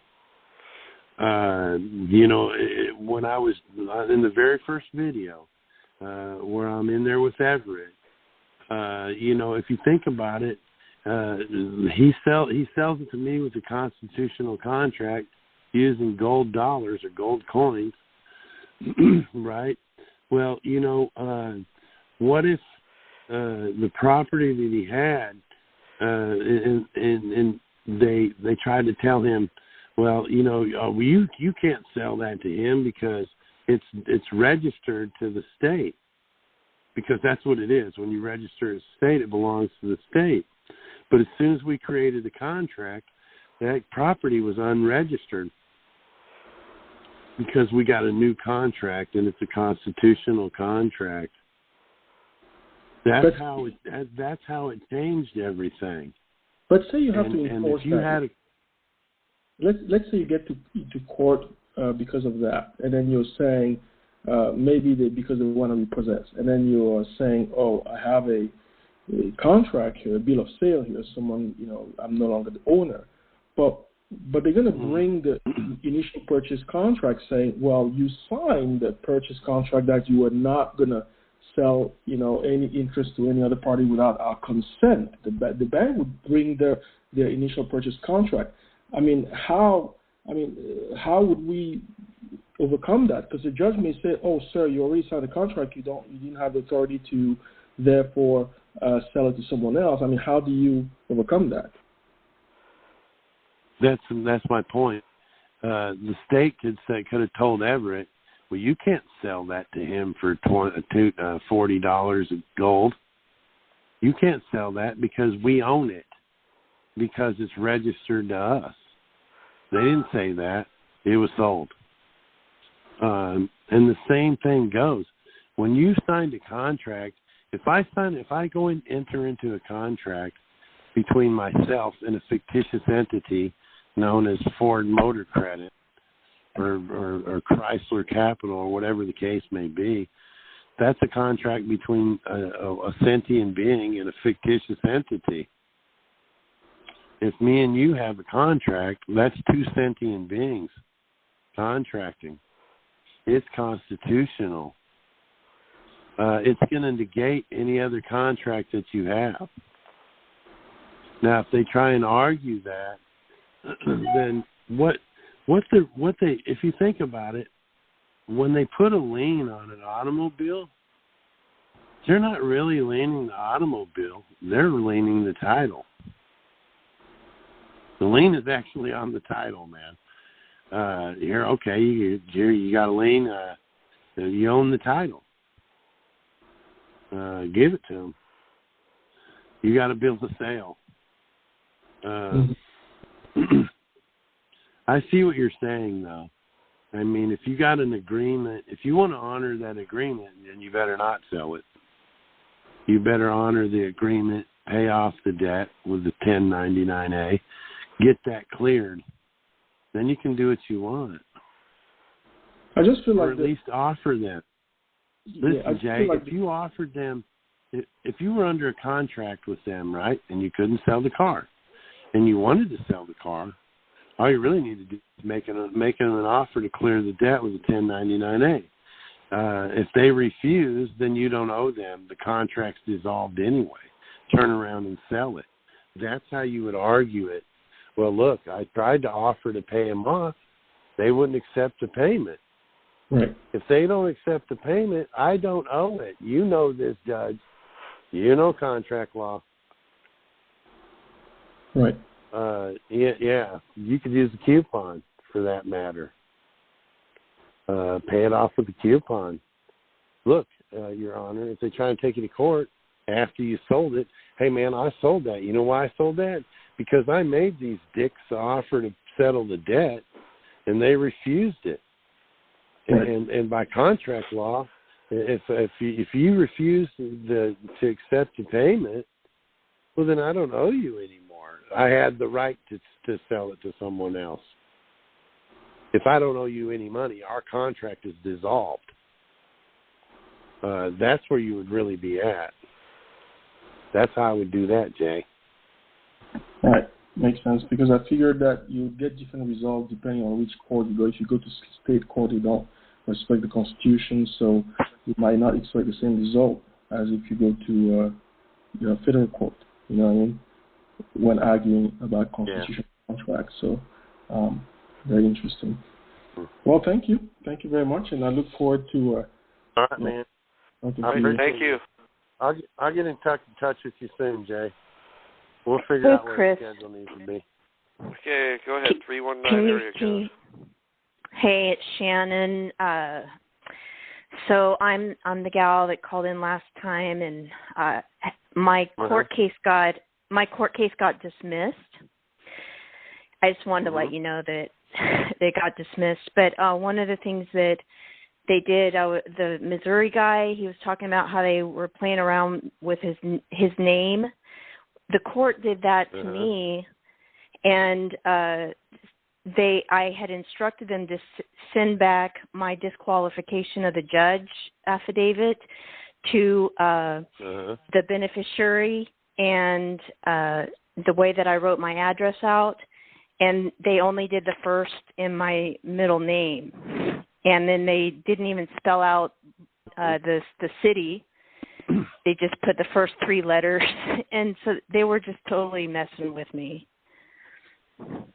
Yeah, so what they're trying to do, it's like if you have a name, and you go in there and they say, and they misspell it wrong. Say you got a court case, and they misspell one of the names wrong. like with me. I get an indictment or whatever, and my name is spelled my middle name is spelled Allen instead of Alan, right? Then they don't even have the right trust because they didn't spell the middle name correctly. But you know what they'll say? Oh, well, that's an alias. That's an alias. You spell it that way too sometimes, or people spell it that way sometimes, and they just say, well, that's an alias, so we can use it anyway. That's how they're doing you when they're doing you like that. They're saying they're not addressing the person that they or the trust that they initially were. Well, let's not mail it to them in their last name, and like that makes it okay. Yeah, we'll get this one by. That's what they're doing when they do that. You're fired. Y'all, this is the one I was reading about tonight. Had all these things dropped. She went in there. She acted like a beneficiary, and a free man or a free woman on the land should act. Shuts them down, man. Yeah, congratulations, Shannon. Thank you very much. And so I wanted to also say that I think that doing the disqualification affidavit was very helpful. Okay. And if you guys want to put, I have the template that I use that I found, and then I put in I tweaked it to my own situation, and I actually had it doubly sworn. Okay. And so I had in there my list of facts of what they did that shows bias. And so there was someone else who called in talking about the judge doing the lady who was before the lady from Missouri, they were doing all kinds of crazy stuff to her and her husband. If she has any of that on video and she's got it all recorded, put all those in. It's a disqualification. It's basically find the rules for her state. And I found like 3 court rules, and then I found one Kentucky revised statute that told me exactly how to what the statute was. So you use that statute and those rules, and you say, by these rules and these statutes, I am requiring the disqualification of the judge because the judge is biased against me according to the statute and by her actions. And here are the things to demonstrate that. And then I put in exhibits for evidence, which included transcripts from the videos that I took. And I only put parts of it in there so they could get a little taste of what I've got, but they didn't know what all I had. Yeah. Yeah, you didn't show them your whole card. What's that? I said you didn't want to show them your hold card. Yeah, you don't want to give it all to them. Right, and it was Chris. And Tad, I've never ever gotten anything from that court so fast. I got the dismissal the next day in the mail. Yeah. And then overnight that shit to her. It came in the mail. I have gotten things 2 months later.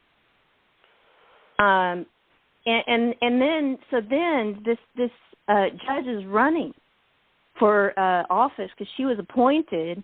She wants that position, but it's an elected position. So I think she was running scared, and I got this the motion or the ruling from the Supreme Court Chief Justice a few days later in the mail, saying, that disqualification is moot now.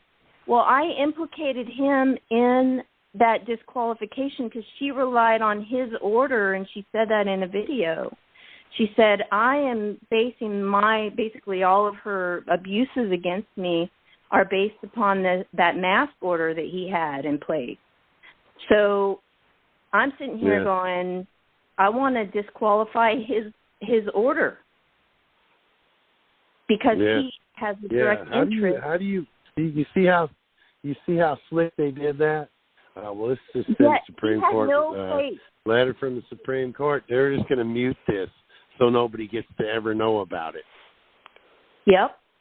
Yeah, they're going to shove it underneath the desk and use it to jack the short leg up with. Ain't nobody going to see that in a while. And they think that no one's going to really question it because, this is from the Chief Supreme Court Justice. Mm-hmm. They don't want you to be able to go in there and get a copy of everything and share it with folks. Hey, here's another one that hit us freaking real hard. Hide her shit. That's what they're going to try and do with us. They're going to do that with us. They're going to try and mute this.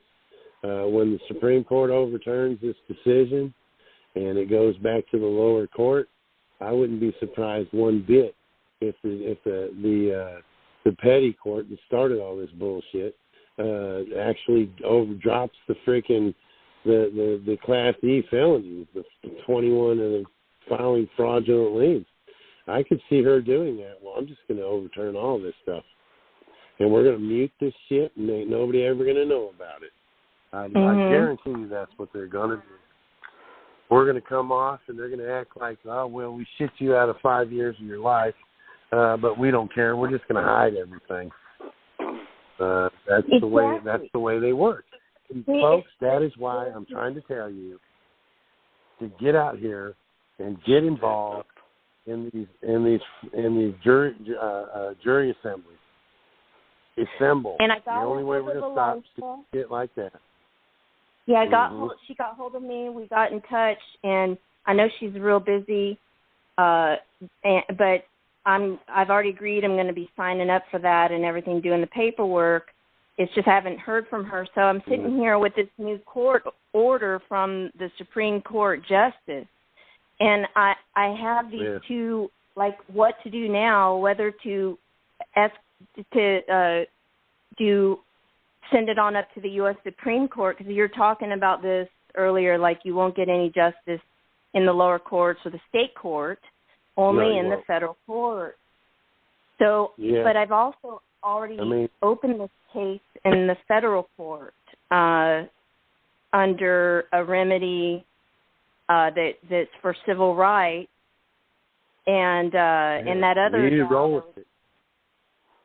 What's that? Yeah, you need to roll with it then, Shannon. You need to roll with it. Yeah, absolutely. Right, Kick it on down the road. I'm just trying to decide whether to go to the U.S. Supreme Court route or whether to go the federal court. Well, your constitutional rights were violated. I would probably run it into the federal courts and make this a constitutional issue. Yeah. Yeah, because and let them go through the. You can always appeal them through the federal courts all the way to the Supreme Court. Right. Yeah, let the feds drop this on the feds' lap. Yeah, let's get them for this freaking bullshit mandate.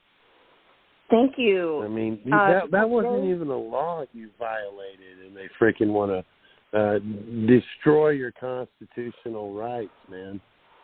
Well, what was very bothersome, what really bothered me was that the judges over the courts had these mandates, and I looked into their orders, and they're all administrative, and they are based upon a bunch of fluff.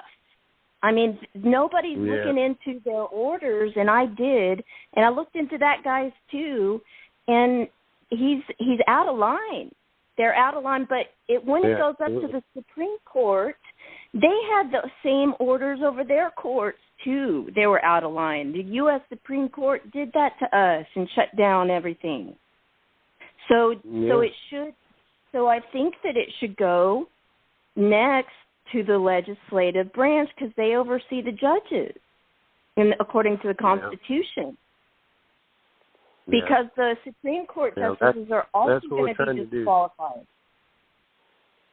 Yeah, and that's so, what we're so trying for that, to do, that's what I need some help with that aspect of it. Like, how do we tell our legislative branch, like, dudes, like, you guys are over the judges. It is your job to put them in line. Yeah.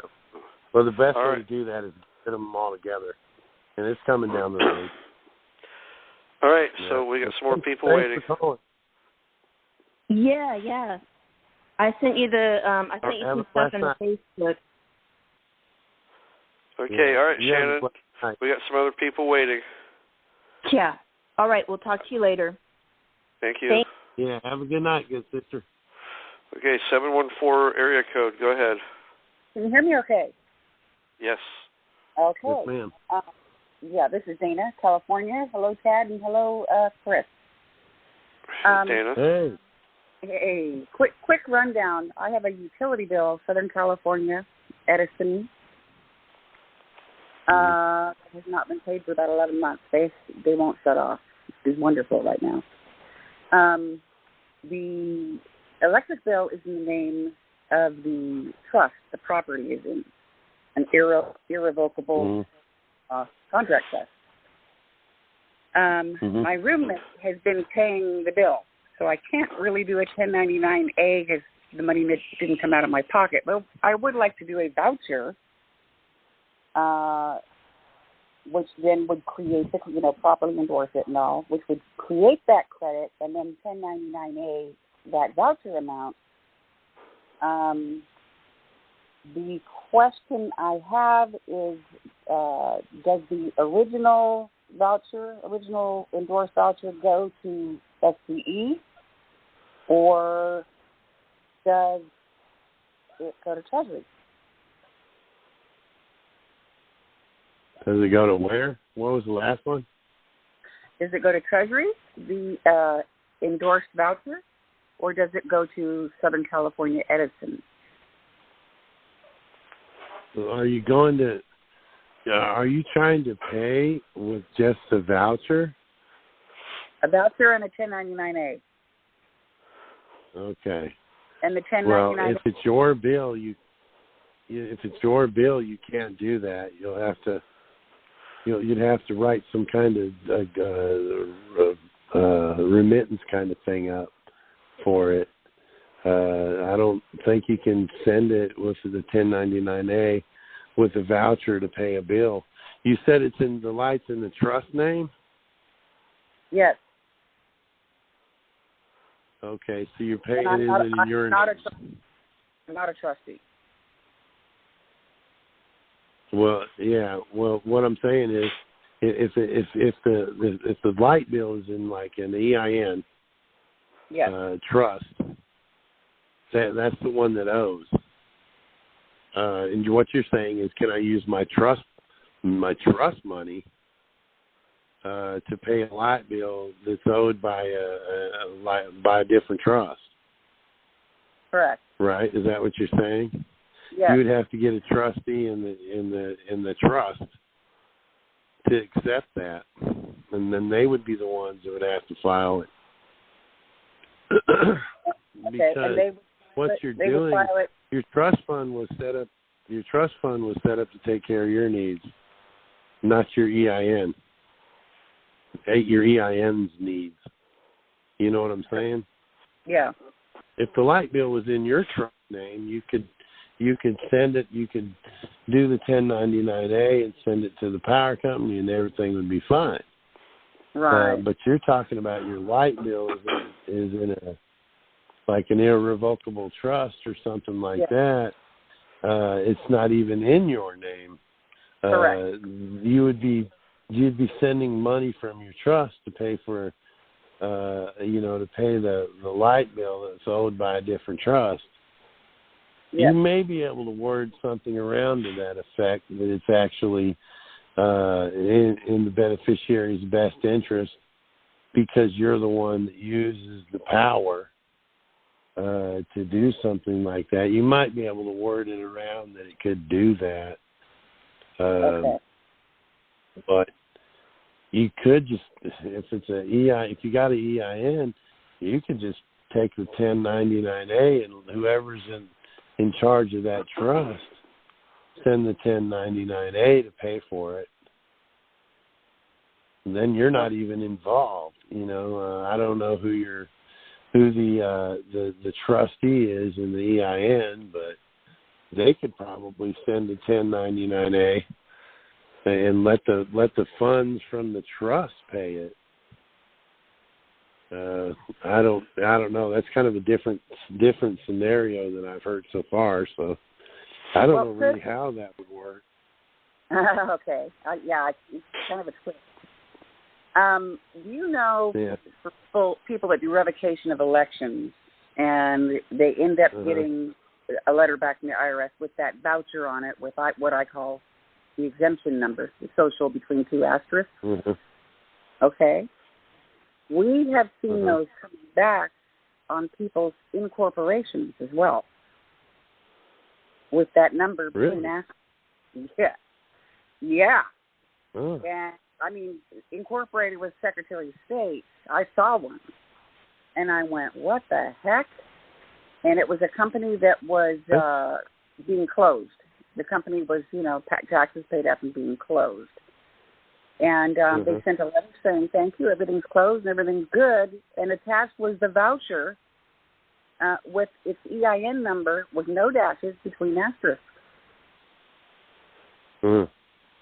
Very interesting, huh? That's crazy. So, makes me wonder if that's a little odd, isn't it? Yeah, it makes me wonder if we can't, make instruments using the EIN number of a trust or a corporation without dashes to claim an exemption as well as individuals. That's probably doable. That'd be something to look. That's something to look into. There's no doubt about that. Yeah, but it's really helpful. Y'all create more work than I need sometimes.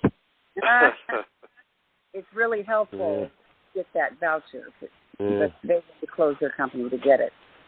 And I would like to ask, the light bill hasn't been paid, or power bill hasn't been paid in 11 months. 11 months ago, Southern California Edison was changing their system over to a new system.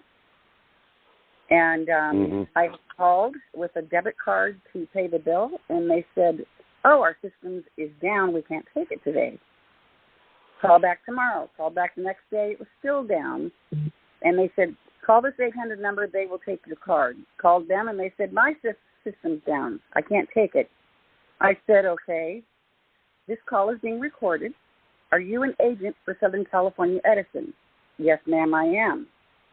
I said, 3 times now I have called trying to give you offer of tender for paying the power bill, and 3 times you have refused. Therefore, per UCC 3603, offer of tender made and refused equals discharge the debt obligation. Yeah. And the agent said, "Okay." Being recorded. I said, furthermore. That's fantastic. Hey, check it out. If they ever come after you for the bill, tell them you can't pay it right now because the system's down. That's a good one. Yeah, right. But I said, well, another bill come to the house, and it says there on the coupon, you're under threat of being shut off for non-payment of the prior bill. Please pay this amount. Again, it's not a pink slip, though. It's a regular bill.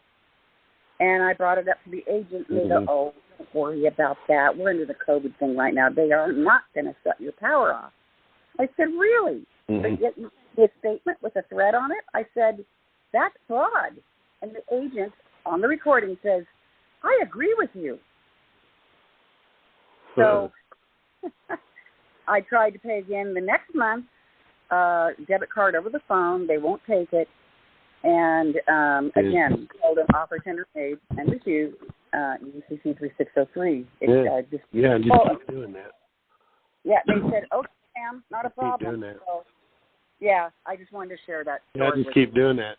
Hey, that's probably why your dang gas prices are so freaking high out there right now. Because y'all ain't have to pay light bills and shit. So it's going to jack your gas price up a little bit. Oh, isn't that? Yeah. Thanks for sharing that with us tonight. Yeah. All right, Dana. You're absolutely right. Enforcement is what is needed, and it's through the grand jury. And the assemblies, I think, is the place to find it. Absolutely. Thank you. Yeah, a lot of people are waking up to that, man. A lot of folks are waking up to that. Right. Oh, yes. Thanks, Dana.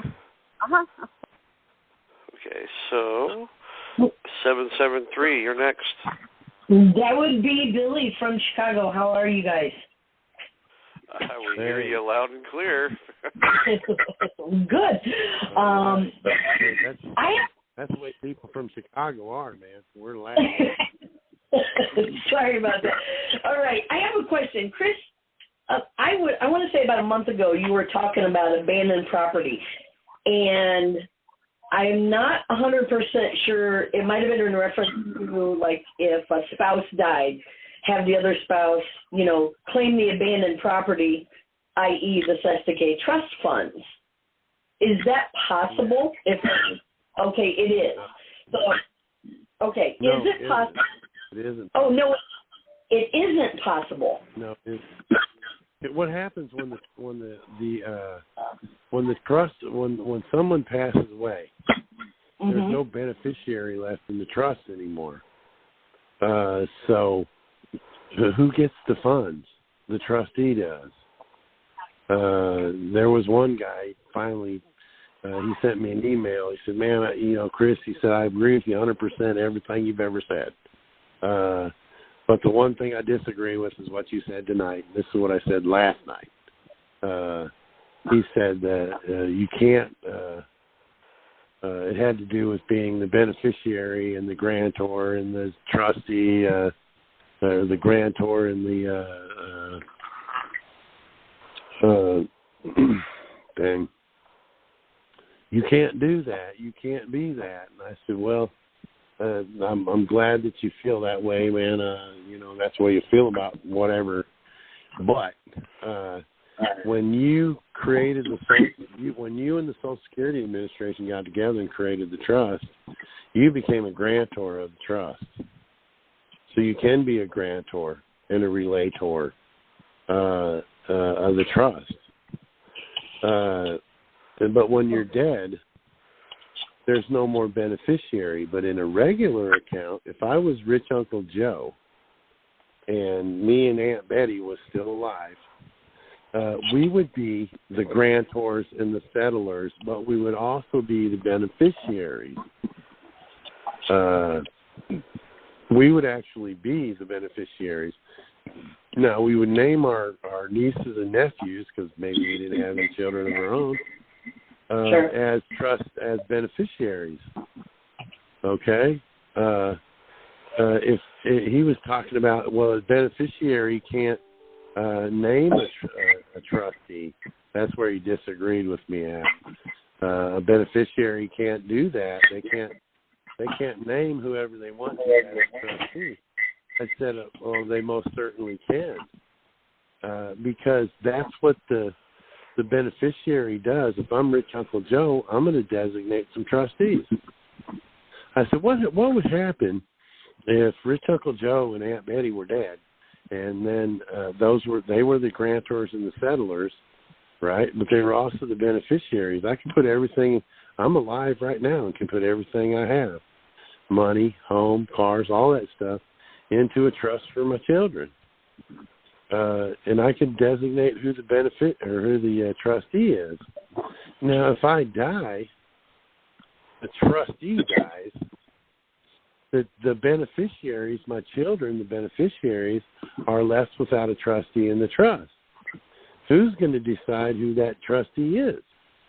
The children of the beneficiaries. Gotcha. So Okay. I think when you were talking about, yeah, no, that's why I wanted to clarify, because I was kicking it around, because you had mentioned how once you pass away, the government is going to go in and claim, they're going to use a 1099-A, abandonment of property. Yeah. Okay, so I didn't know if there was... Go ahead, I'm sorry. Yeah, that's what they'll do. And that's what happens. That's what the bank does with your mortgage. When you paid your last payment of your mortgage, you paid all the money back to the trust that they loaned you in the first place, and then there's all this interest that occurred in a bank account somewhere, and your agreement at closing time was to open this bank account and put money into it.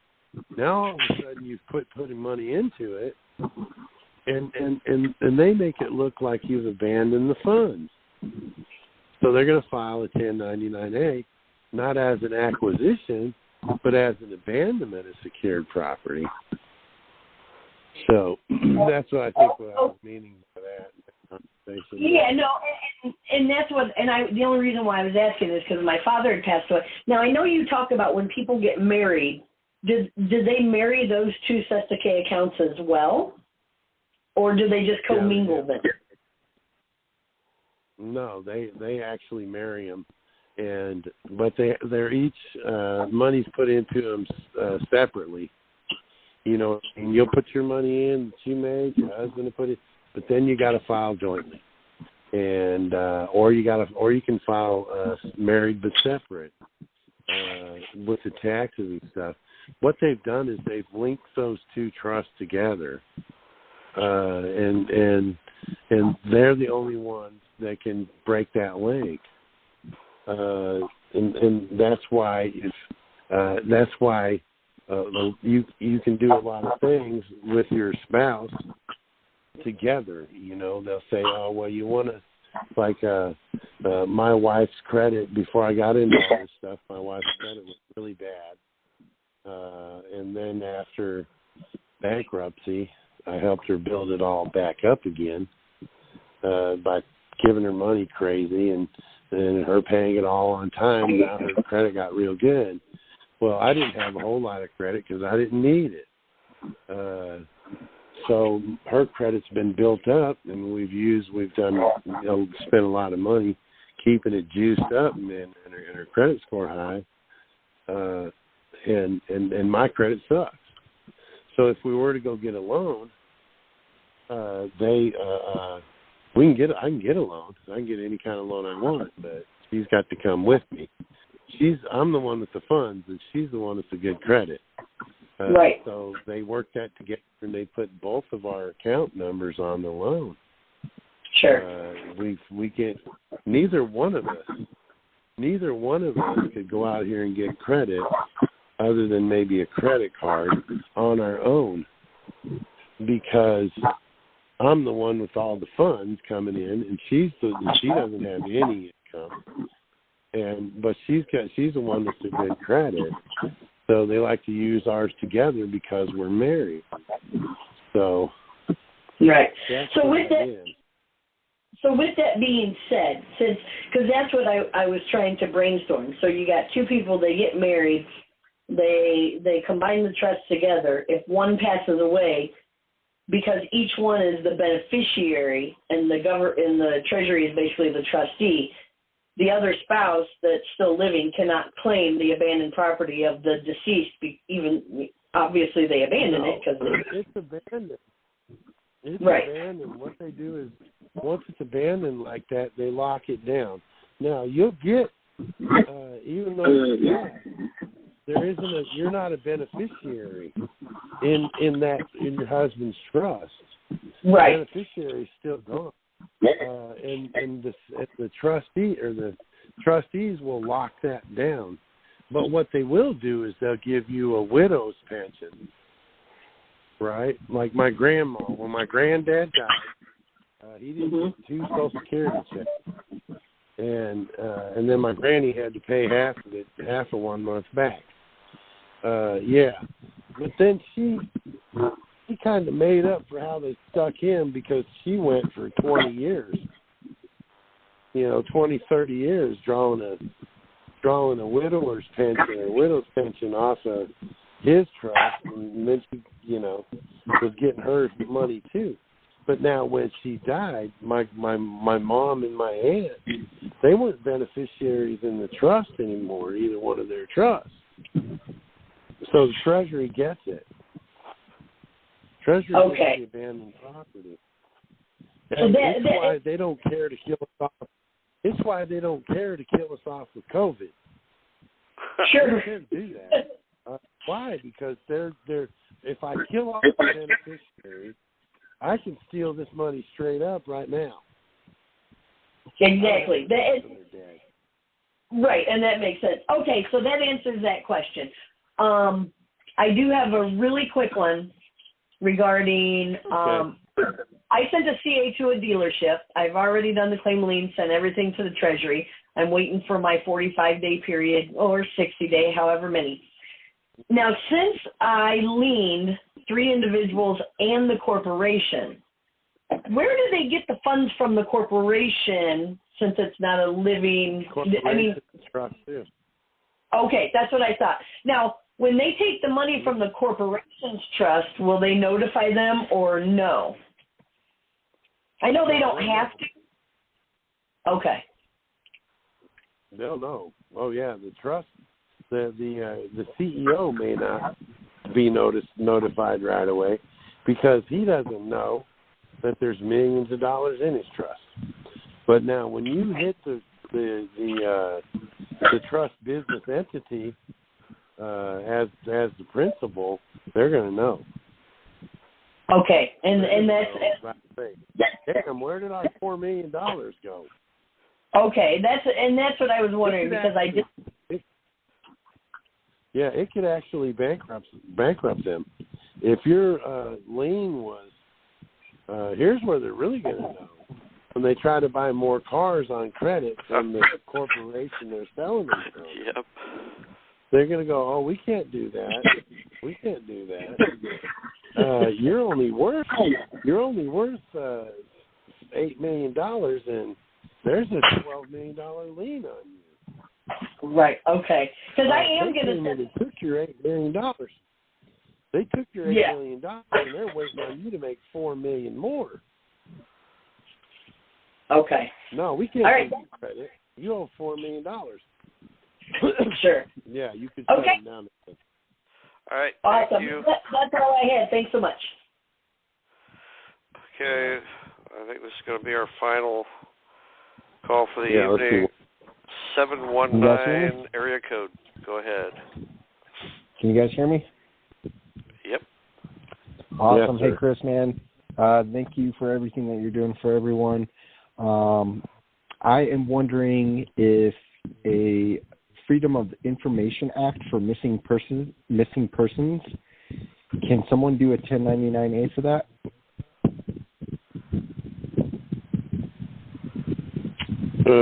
You'd have to be specific about what it was you were wanting.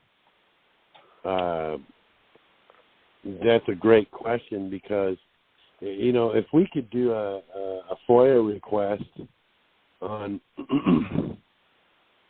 anybody that's been trafficked and figure out where all these folks are missing and going to, that would be freaking awesome. Okay. That was the only thing that ever came out of what I was doing. I would be eternally grateful. That's a big problem we got. Was it a young person, or do you mind me even asking? No, it's not a problem. So I know a gentleman, his name is David Pilates, and he's former law enforcement, and he's retired now, I believe, and his new life mission is to help with the suicide rate. He lost a child to suicide, and he also investigates missing persons and has been able to correlate a lot of missing people in a way where the cases are very similar. There's similarities in the cases. It's called so he's Missing 411, Chris.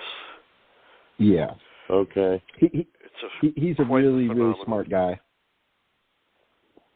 Okay. Okay. And so that was one of my questions. Missing, is he? No, sir. He's not missing, is he? No, sir. Oh, no. I mean, who you wanting to do the? Are you just asking a question, or are you actually wanting to do a FOIA request on a missing person? I'm wondering if I can help this gentleman get, because he was told it's going to cost him $2 million to get a missing persons report through a FOA, and that's a lot of money for him. Bullshit. That's bullshit. How are you going to cost $2 million? So here's the deal. Here's the deal, Chris. People are going missing in national parks, and they're not just missing, they're gone. National parks, they know about this, and they're not saying anything. And David, he's asking the hard questions they don't want to answer. So he's asking for a list of missing people from specifically Yosemite. And they said, I think it'll cost you like $30,000 to get a list for us to compile it. And if you want it nationwide, it'll cost you $1 million. Okay, so they're blackballing him because they don't want this information getting out for some reason. Yeah, absolutely. And whether it's attendance of the parks or whether they're hiding something sinister. Yeah, it's the reptilians living under the park now that's capturing the people now. So maybe that's something that I should just sweep off my desk and not even get involved in. No, I'm just bullshitting. That's where the conspiracy part of me comes in. No, man, I would do it. And hey, I can handle that $2 million. I got a 1099-A right over here. Compile the list and send me a freaking bill. Okay, and then just use the remedies that we know. The beneficiary needs to know where all these thousands of freaking people are missing. That's what they're trying to do. What they're trying to do is they're trying to discourage him from getting into what he's getting into. Because they're freaking a part of it. Okay. Yeah, I'd FOIA request. You can FOIA request any information that the government has. Doesn't mean they're going to answer you. No, but you'll have a record of it. Okay. If it ever comes back to bite him in the ass, you're going to have a record of it. You refuse to give me this information. The only reason that they could actually do that would be for national security reasons. That's the only way they can refuse you a FOIA request. Getting your bond numbers is not a freaking national emergency. You know what I mean? It's not a national. It's not. What's that got to do with national security? So that shouldn't be. And I think that this is probably outside of the box enough that David probably wouldn't do it. He's intelligent, but he's also by the book and kind of clean, so to speak. Yeah, he's a cop. Yeah. Facts only. Yeah. Cop, man. I just noticed when listening to him, he mentioned that there was 2 cases where the Green Berets were called in, and under military protocols, Green Berets don't go in looking for missing peoples. So I'm wondering if whoever's responsible for this, when they called in the Green Berets, there was somebody that was working in the dark organization that took a hold of somebody and it wasn't tracked in the dark organization, if that makes sense. A little bit of a conspiracy side, but that's just one of the questions. When were the Green Berets called in? I want to say it was, I'd have to go back to the videos and listen, but it was either 20 to 50 years ago. One of them was back in the 70s. I got a cousin that's retired Delta Force. All right. That's how he's been in special forces since the 80s, so I wonder if you'd know anything about that. That's cool. They don't. If they called the Green Berets in, it was a special op. It wasn't looking for missing people. It was special. It was some kind of special operation. That's all Green Berets do is special ops shit. leave your dog tags at home. If you get killed, we don't know who you are. That's how them guys work. You know, my cousin's wife didn't even know he was in Delta Force. He was in Delta Force for 7 years, and his own wife didn't know. Yeah. All right. So does that answer your question? Yeah, I think so. I did have one other question. Okay, if you make it quickly, please. Yeah, so American State National versus BC authentication. Are these guru pimps, like, I don't want to use any names, but they're charging for seminars so people can get a American State National passport. Is that normally just for if, like, you're traveling out of the country and need a state national passport to reserve your rights and get in and out of the border? Yeah, and then, I think so. I think that's what it's about. Okay. There's I'm not a corrections kind of guy. I don't think that I am. But you know what? If I could get a passport that you know, one guy showed me a picture of his he just recently got, had 5 stars. Diplomatic immunity, I guess, is the passport there. I think it's a black one. There's different colors too. But anyway, I mean, if I had to go through the whole process to get something like that, damn sure would. Because right now they don't even want Chris to leave the country. I'm not going to get a passport no matter what my status is until this felony shit's lifted. But I'm not one to the only being that could correct my status would be the Most High. That's why I don't think you have to do it.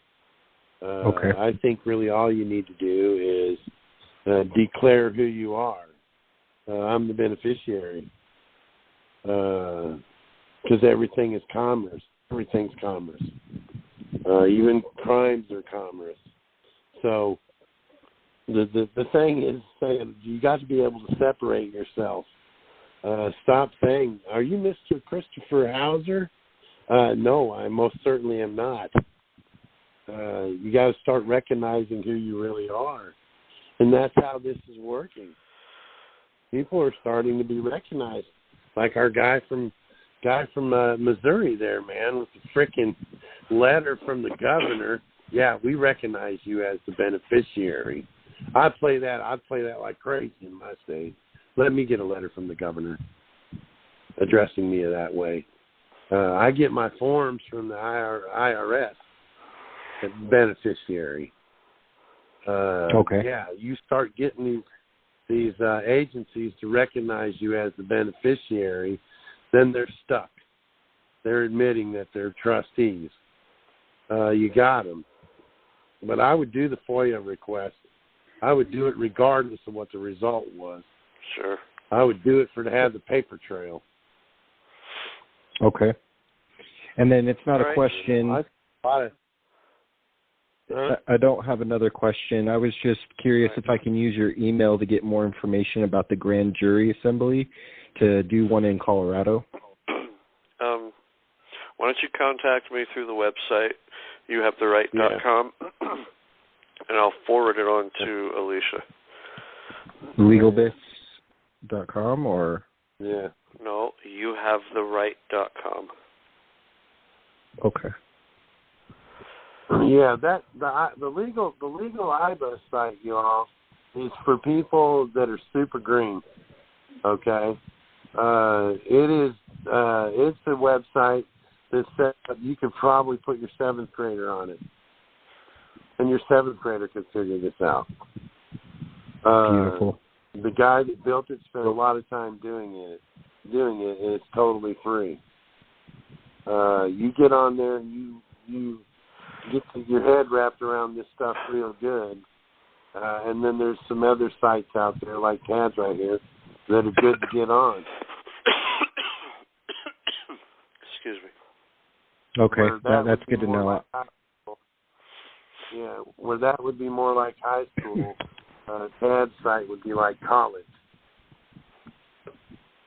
Okay. You know, Tad's site is where you get your degree, buddy. All right. Well, maybe. Thank you very much for your question. One of these days we'll have to get together and try popcorn stuff out. Yeah, man. Okay. Yeah. All right. Thank you very much. Okay, so Chris, I think that's going to do it. Our audience is dwindling, and I think everybody's getting tired. I know I am. So you guys check out youhavetheright.com. Join our mailing list. Join our membership. And Chris, we'll see you guys again next week. Goodbye, everybody.